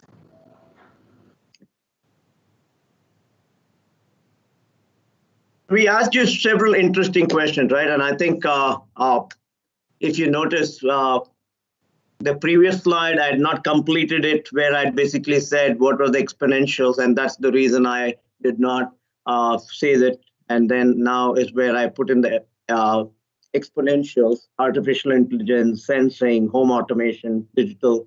And these are some of the exponential technologies that you will basically face. And why are they important? You will start seeing some of those because these are the technologies that are being adopted today. In terms of the modern day environment, this is what is happening. Artificial intelligence is there. Artificial intelligence has been talked for almost like 20, 30 years, but it is now here with AI, ML, and those kind of things. There are a lot of things that are happening there. Internet of Things, I think all of you are seeing real life in terms of wearables and all of those things that are happening, and also the significant adoption of industrial IoT, where industries are adopting, and then there's a consumer IoT. And it's very interesting how they are starting to integrate so very well. So today, if you take a home, there's so much amount of automation that you can have in your home in terms of what you basically do. Similarly, blockchain, I think I attended one of the sessions yesterday where somebody was talking about blockchain and the security and the linked list and how they would basically secure the blockchain. And then you're talking about 3D printing. So why are all of these important to you from a cybersecurity perspective? They are, because essentially each of these technologies are going to have vulnerabilities. Each of these technologies need to be secure. So for a person like you who needs to learn, you will possibly learn some of these particular areas and you will start applying them in the areas of cybersecurity. AI, ML will be used for a lot more of analytics, a lot more of learning and how the machine can basically provide that information even before the analyst is looking at it. Or essentially, if you're looking at robotic process automation, RPA, which some of you are possibly familiar, those are essentially being used to basically automate a lot of business processes, including security processes. These are some of the big things that people will talk to you about. And I think it's important as you go out there in the world for you to start understanding this, right? It's important because your knowledge level on some of these are essentially going to, when you go in for your interviews, when you go in for your conversations, it is going to help you if you are aware of these particular areas. Otherwise, people are going to be wondering as to, are you really aware on some of these particular areas? Changing consumer demand, disruptive technologies, dynamic and competitive landscape. And I threw in the word COVID, and I will tell you why I threw in the word COVID. Consumer demand has been there. We have been in the digital era. There's been a significant adoption of technologies and disruptive technologies, if you really look at in the last 8 to 10 years, and now it's only accelerating. The competitive landscape is changing. I think prior to COVID, we were completely talking about Uberization, right? We were talking about everything essentially being online and those kind of things. And most people were saying that I'm not going to own a car, I'm not going to basically own a home, I'm not going to do that. I'm essentially going to do a lot of things myself. But just watch what happened to some of those businesses. Now they have to start rethinking. Post-COVID, I think a lot of us are rethinking whether we want to be in a shared car, whether is it hygienic enough? We are talking about health now. We are talking about health, safety, security, and other things in a different context. But the same businesses essentially were going up, and now essentially they have to start looking at their own competitive landscape. But they were the disruptors. They were the disruptors in this particular environment. And then in came COVID. So why am I calling COVID a transformation? And I asked you a question earlier as to whether you looked at it negatively or not. And I think most of you did not look at it negatively. And I think that was good thing. Because yes, there are a significant aspects of COVID for which we have basically had to adapt. Like the masks are here to stay, your sanitizer is here to stay, or your vaccination, or essentially what we call as passport for your vaccination and those kind of things, your health passport and other things that will possibly be required in future. But what has COVID done? I can tell you this, right? When I've gone to banks before and I've told them, hey, I would like to provide you these particular services remote, sitting somewhere else and providing you this, the banks would basically say, over my dead body, I will not allow you in, right? If you want to do anything, come here and do it, right? Same way, essentially, what has COVID done? COVID has now made it very, very acceptable for clients, for government, for organizations, for universities, for students, for everybody to be able to have what you call as a virtual interaction. Previously, everything was going to be a physical to physical or a physical to minimum virtual, but now essentially virtual to virtual has become significantly different. So I'm sure your university is also thinking about out of the box in terms of how they can offer a lot of these particular courses, because now no longer they are restricted in terms of their physical campus. They could be possibly running their university 24/7. So that's an opportunity that presents itself. There's a rapid virtualization, there's a rapid adoption of digital, there's a rapid adoption of technology, which means cybersecurity professionals like you are going to be in demand. And that is something that you need to basically bank on. And that is what, when I said you can't be at a better place at a better time, that is what I basically meant. Because today, there's a shortage of cybersecurity professionals, there's a significant demand for cybersecurity professionals, and essentially when you look at this particular area, it is only continuing to change. But keep in mind, this wave will go on for the next 8 to 10 years, right?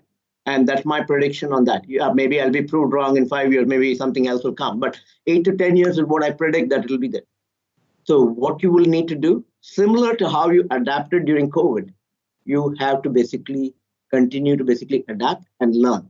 Life is going to be a constant learning. Don't think that essentially you finish university or college and you're done. Essentially your books are done. Yeah, your books are done. The theoretical things are done, but your practical learning on the job and at work is going to continue to happen. And that is going to be very important. Even today, I can give most of you a run for money on iOS programming, Python, you name the technologies, I will be able to give you a run for the money. Why? Because I've kept myself very current in terms of these particular technologies. Not that essentially that's the maximum value for my particular time, but I believe essentially when you really look at it, it is where I keep very current in that particular aspect. Let me move to the next one. Rapid change and adaptation. As I said, yes, technology, compressed changes and adaptation.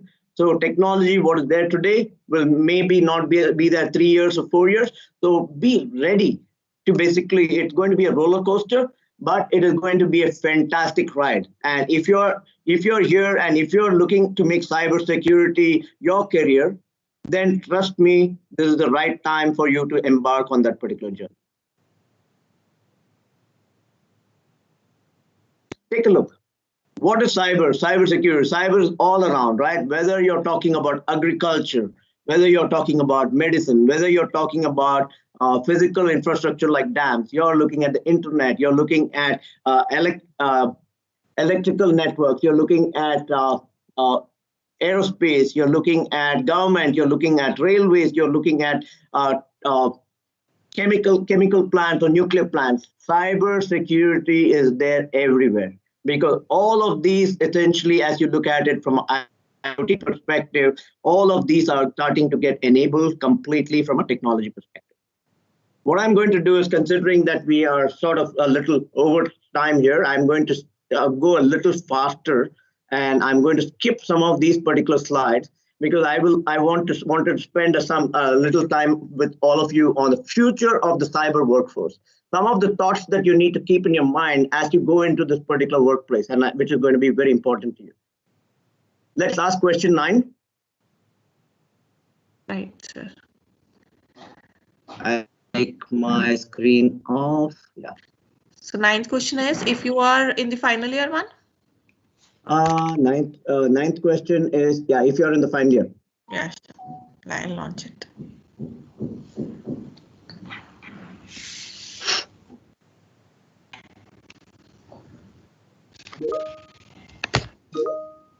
So question has appeared in the front of you. I'll just read out for everyone.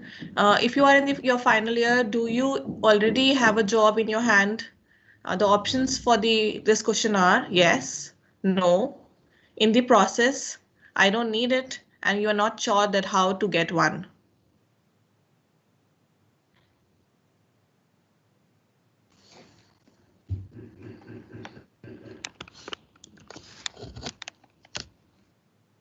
So final year students, please answer. What do you think about this question?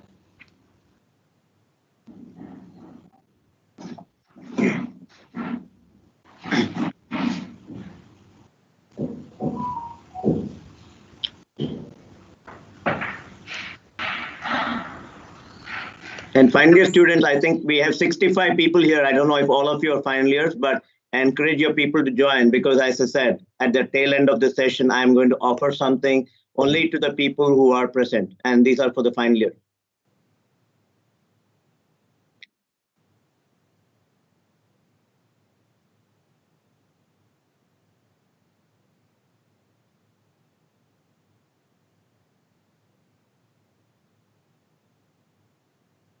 Final year students, please answer this question. It might be that sir can offer you the internship or the job.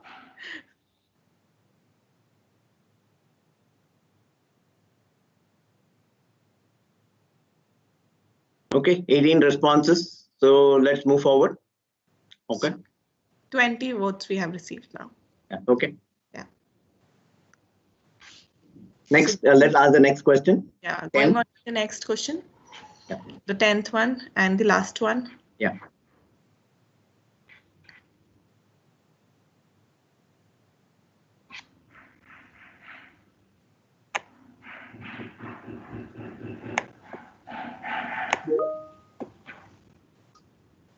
So last question has appeared on everyone's screen. I'll just read out again. Do you believe the university has prepared you well to face the outside world? The options for this question are yes, no, you don't think that it has given you the opportunity. Third one, maybe. And the fourth one, you don't know whether it has offered or it prepared you well for this or not.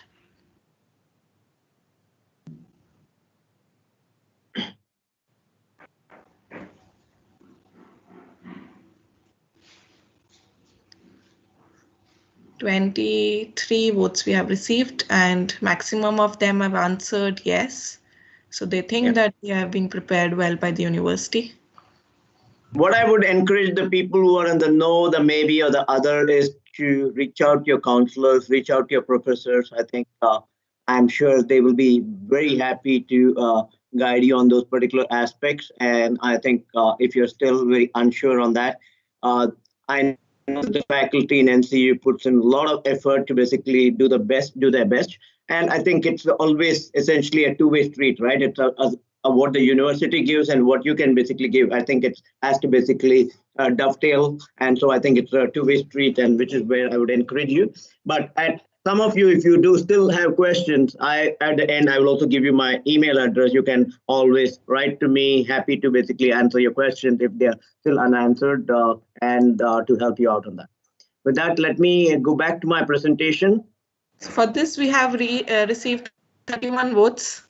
And 31 votes, yeah. 81% of people or students say that they have been prepared by the university.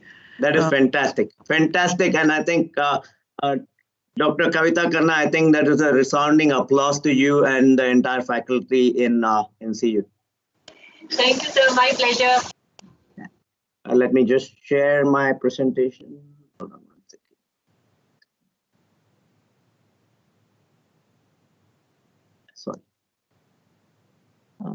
Sorry. Yeah. Okay.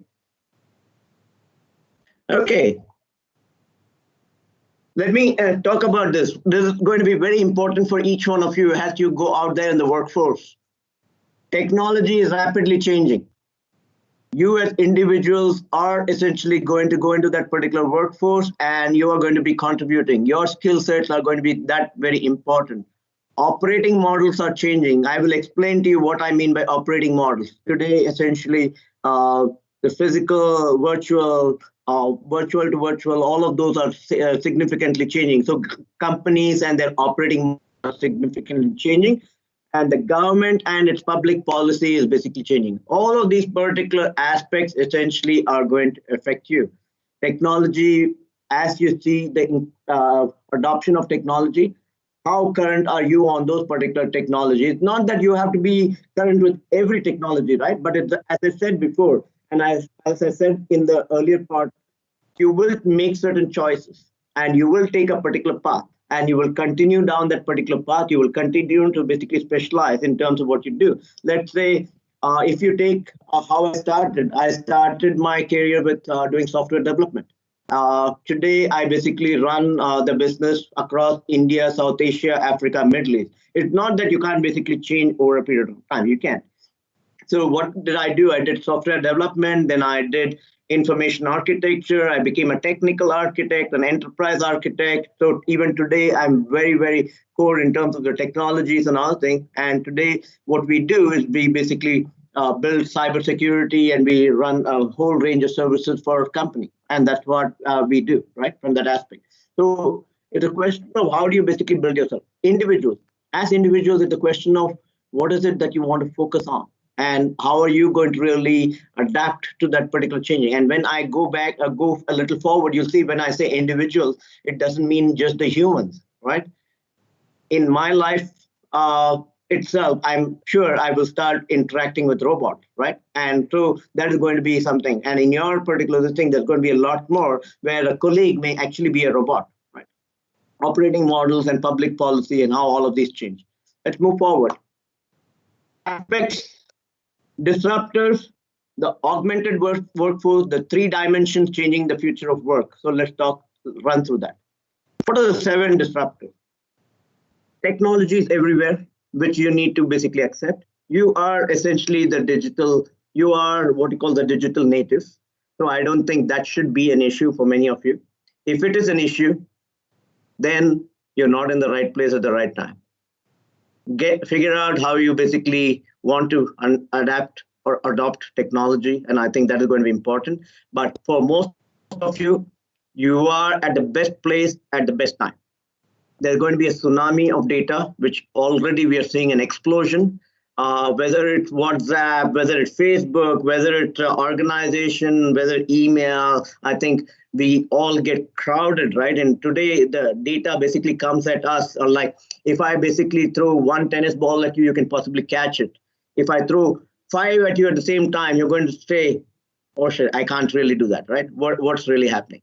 So that's the way data is coming at us. It's a question of what is it that you want to take in, what is it that you leave, and that is where the aspect of analytics, that's the aspect of filtering of data and all of those particular technologies that basically come in.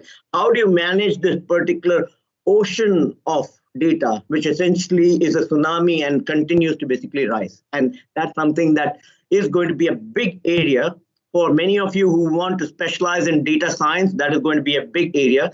The technology, again, understanding technology and being what you call as a super technologist is going to be a big area.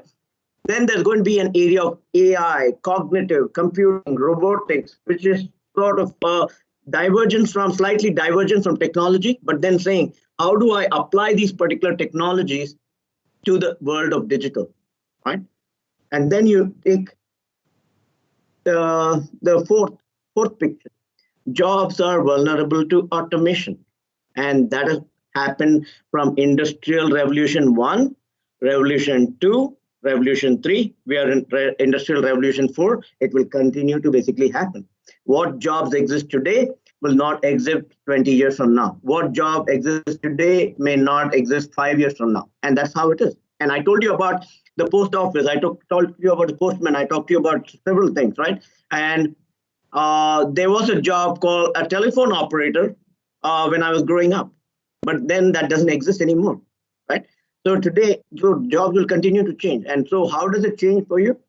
What are you seeing there? You're seeing a robot sitting next to 3 people. And that's what it is. That's the reality of life.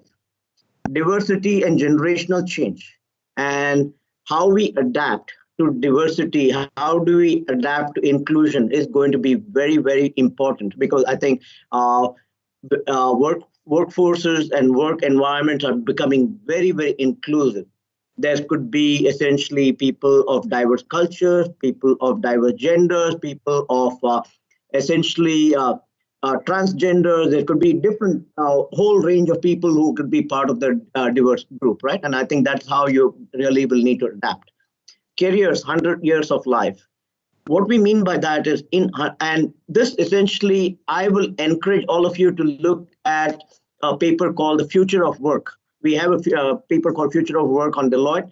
Take a look at it, and that essentially will give you a lot more understanding of some of these concepts. 100 years of life, as we are saying, today, life has expanded beyond 60, 70, and it's actually now people are able to live the entire 100 years of life.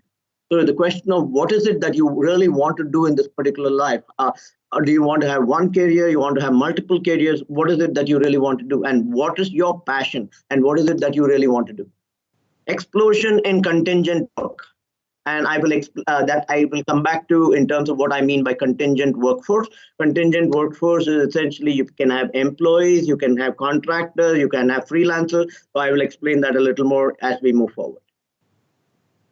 So that's where this is the augmented workforce. Previously, what you used to have an organization which essentially had a lot of employees and a few third parties and fourth parties. Now what is happening is organizations are moving towards employees, joint ventures, contractors, freelancers, crowds, robots. And that essentially is the augmented workforce that you are basically entering into. And why is that important? Some of you may want to become employees. Some of you may start have your own startup. Some of you may say, I want as a startup, I want to have a joint venture with somebody. Some of you may say, I want to be a freelance worker. I just want to specialize in a particular area, and that is all that I will do. Some of you may say, I'll do crowdsourcing, and then there are aspects of robot. So the change, what is really happening? What is the work? Second is who is the workforce, and third is where is the workplace. All of these are changing. The what, the who, and the where, everything is basically changing. And take a look, what work can be done by smart machine? If something can be automated, it will be automated. It will essentially be done by a machine. It will be done by a robot. Don't fight it. That's life. That's how it's going to change. As I said, Industry Revolution 1 to 4 has demonstrated to us that jobs will continue to be automated, continue to be mechanized, continue to be moved that way. So I think that's what it is. So you're looking at RPA, cognitive, AI, analytics, digital platform, digital reality, devices, sensors, robotics. So what is it that you want to do? you are saying that I need to be a specialist on some of these particular areas, or I need to be the cybersecurity specialist who is looking at the risk of these particular areas. And how do I basically manage this entire environment? And whether it's data visualization, in-memory computing, cloud platform, blockchain, digital health, how do you really manage this? And that is how the what of work is essentially changing. It's moving to machines and robots, but don't be scared about that. There's enough to do out in the world, right? And when you look at digital and when you look at cybersecurity, there's an explosion that is happening. Companies are at a very early stage of adoption. So from that aspect, more and more companies will be adopting digital. More and more companies will be looking for cybersecurity specialists. So don't worry about it. There are enough jobs out there. It's just that I'm telling you how the world is moving in terms of some of the technologies and changes. Who can do the work? Full or part-time employees, joint ventures, contractors, freelancers, gig workers, crowd, right? So the number of jobs which previously were there with corporations will possibly be lesser, but at the same time, there's enough because there's a big shortage in the area that you are. So don't worry about that. But these are the ways essentially the workforce is getting transformed. The last, I've talked about it previously too. Where can the work be done? Physical to physical, which were the swanky facilities and where people basically went and had meetings. Previously, all of you used to go into your university where you had a physical to physical interaction. Slow and steady, it moved to physical and virtual. And today, significantly, it is virtual. I wish I was there right in front of all of you talking to you because I think it would have been even more interactive, but we've tried to keep it as interactive as possible. But my objective today was to essentially educate you in terms of where cybersecurity was moving, what are the real opportunities that you see, and what are some of the disruptors that you'll possibly face, but also to tell you that essentially cybersecurity and digital are in areas of ascendancy right now. So which is where, once again, I say you are in the best place at the best time to maximize that particular value. With that, let me say thank you and over to any questions from the student.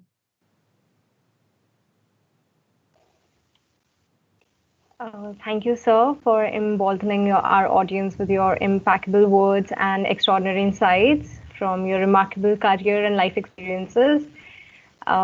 We thank you for giving us your precious time.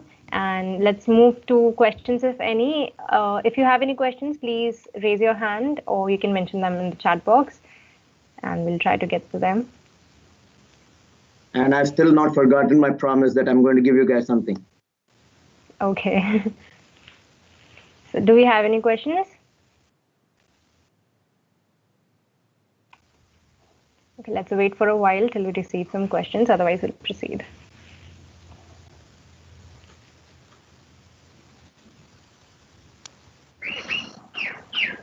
Yes, come on, students. Any questions from your end? There's this one. Manav asks, to get in cybersecurity, do we have to have certificates like OSCP, EJPT, and etc.?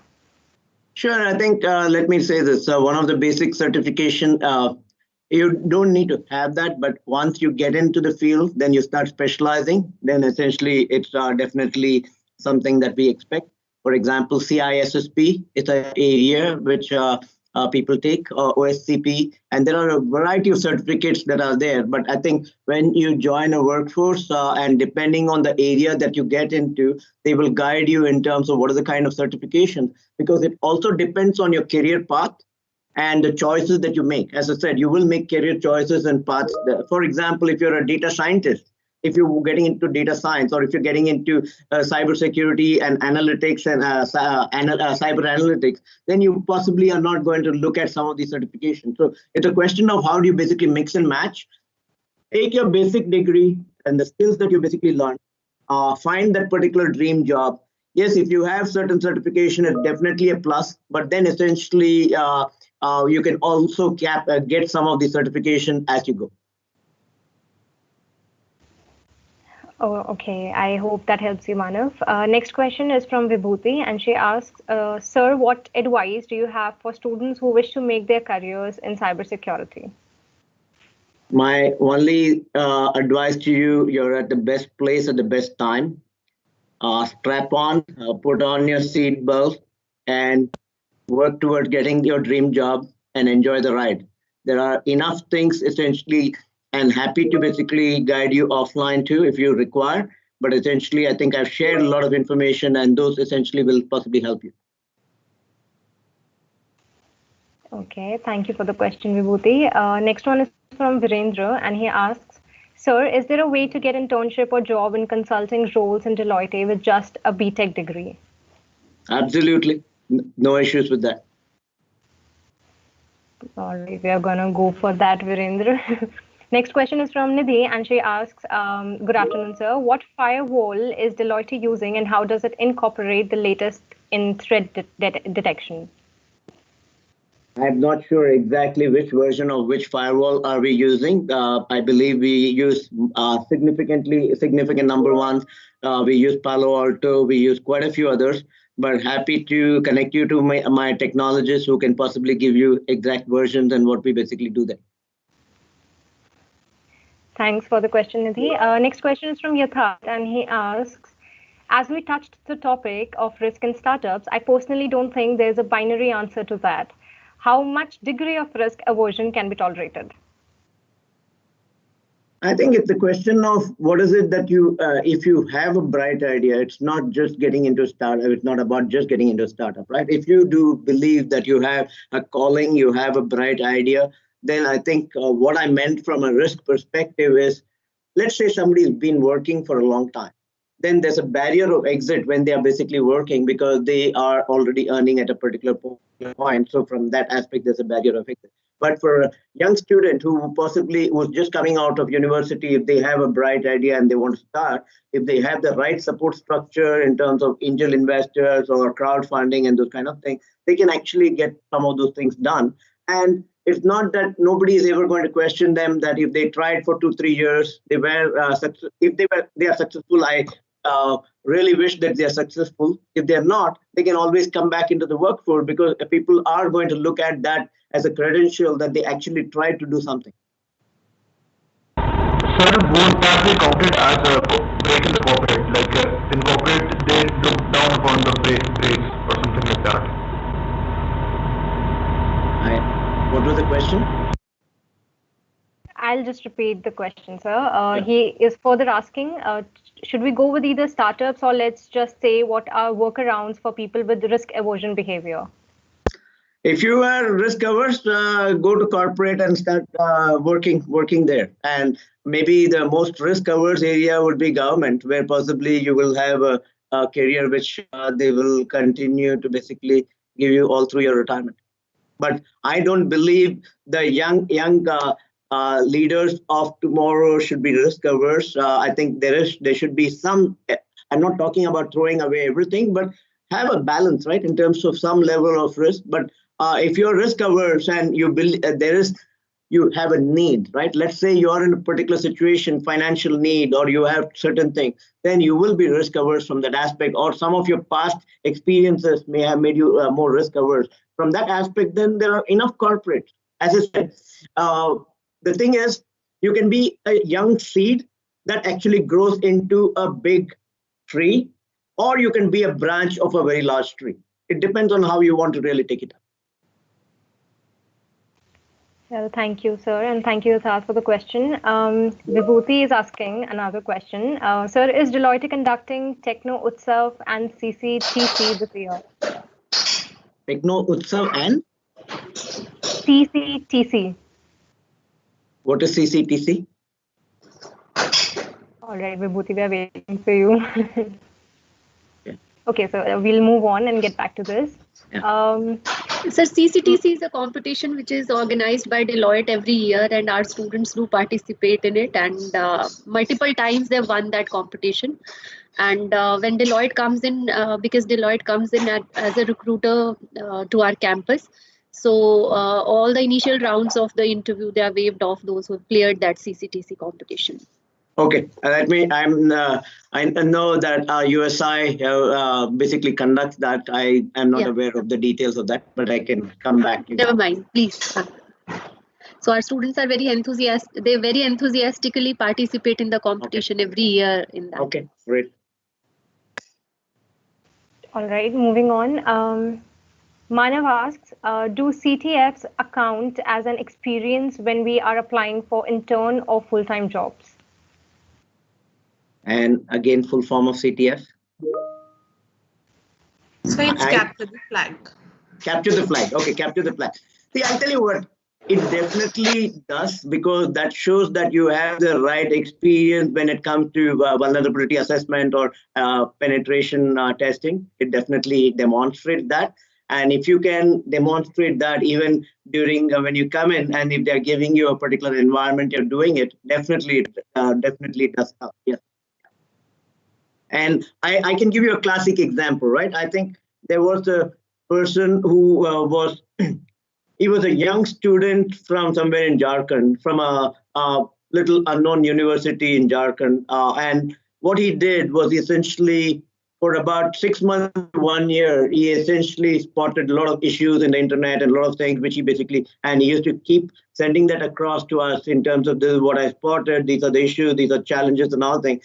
And after a point in time, we saw the level of enthusiasm and interest that the person had, and we offered him internship, and he basically now essentially is an employee of Deloitte. Because I think it's also the question of the passion and the energy that people show in some of those particular areas, and he was very persistent, right? I think those are the kind of things that employers also look for. All right. I hope that answers your question, Manav. And thank you so much, sir, for answering all the questions so beautifully. And I hope we have tried to get to them as much as possible. So now I'd like to request HOD Computer Science, Dr. Kavita Khanna ma'am, to please Before hand that, over. I said I'm going to offer something, right? I'm going to offer that. Yeah, okay, yes. I'm offering 5 internships to the final year students or the pre-final as the college thinks appropriate. But I would like it to be only for the people who are attending this particular session. Wow, great. Yeah? But third year students are attending it through YouTube. So we'll... that's fine. That's fine. I will leave it. The list from that. Yeah. Yeah, Dr. Khanna, I'll leave it to you. But I think, as I said, I don't want to basically dilute it. But because if they attended, then I think it's the right thing. So, and you can basically then let me know who are the 5 people. We can offer them the internship. Thank you so much, sir. Wonderful. It was just a treat to listen to you. I think every word you spoke was so wonderful. You've got excellent communication and rating skills. So I was absolutely enjoying your session, and I think that our students must have. But yeah, had it been in a physical mode, I would have, I can vouch on it that our students would have been, you would have seen a wonderful auditorium filled with and thrilled by all the students. So I miss that, but definitely, yes, in near future, we would like you to be to physically visit the university and meet our students. Definitely. Look forward to it. Look forward to it. Thank you. Thank you so much, sir. Thank you.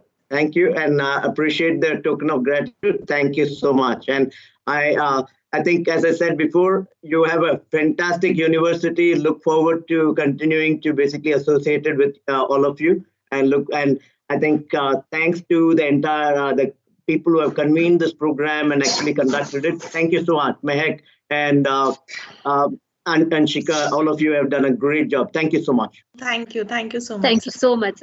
Thank you for giving us your precious time, sir. Okay, so this marks the end of the conference from our side. I'd like to request Dr. Pooja Sapra ma'am to please address the audience and deliver a vote of thanks. Thank you, Priyanshi. Thank you so much, everyone. A very good noon to all dignitaries present on and off the dais and dear colleagues and our students. No duty is more urgent than of returning thanks. I would most certainly fail in my duties if I don't pay the debt of gratitude to each one of them who has made the event successful. I'm extremely thankful to our governing body, Honorable Pro-Chancellor Professor Premrat sir, Honorable Vice-Chancellor Professor H.V. Raghavendra sir, Dean Academics Professor Swarn Ahuja for their kind support.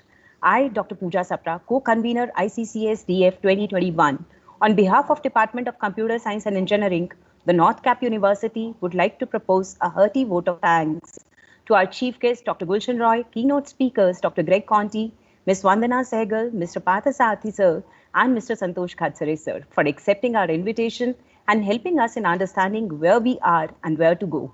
A big thanks to our teachers and authors for your contribution.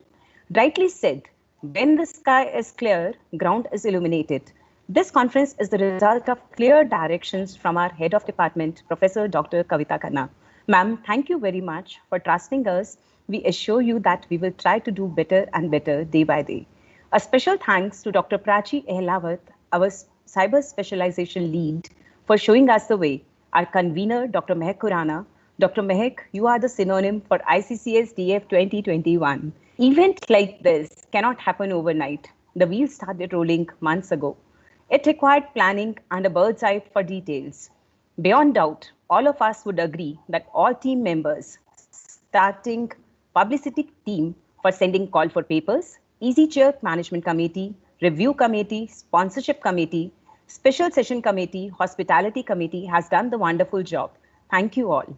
Tireless efforts by designing team and technical team were visible throughout the conference. A big thanks to all of you. Right since the beginning of the speech, I have been waiting for the moment to thank our dear students. Dear students, you were everywhere. List is long and I don't want to cut short. Your sleepless nights for helping us in designing conference websites, designing posters, invitation cards, schedule, videos, certificates, mementos, formatting papers, broadcasting the event, hosting and mastering the ceremonies, coordinating sessions made this event a grand success. I wish you every success in all your deliberations. Thanks to all for listening me patiently. Thank you once again. Thanks once again to all of you from the depth of my heart. Over to you, Anshika. Thank you. Thank you so much, ma'am. Well, this marks the end of the session. The feedback form will be sent to you in the chat box. Please do fill it out and tell us how was the conference for you. We'd love to hear from you all. And we express our heartfelt gratitude to all our speakers and attendees. We are humbled by your kind gesture to be present here with us today. And your unfathomable knowledge will surely ignite ardent passion on our audience to contribute significantly to the progress of the globe.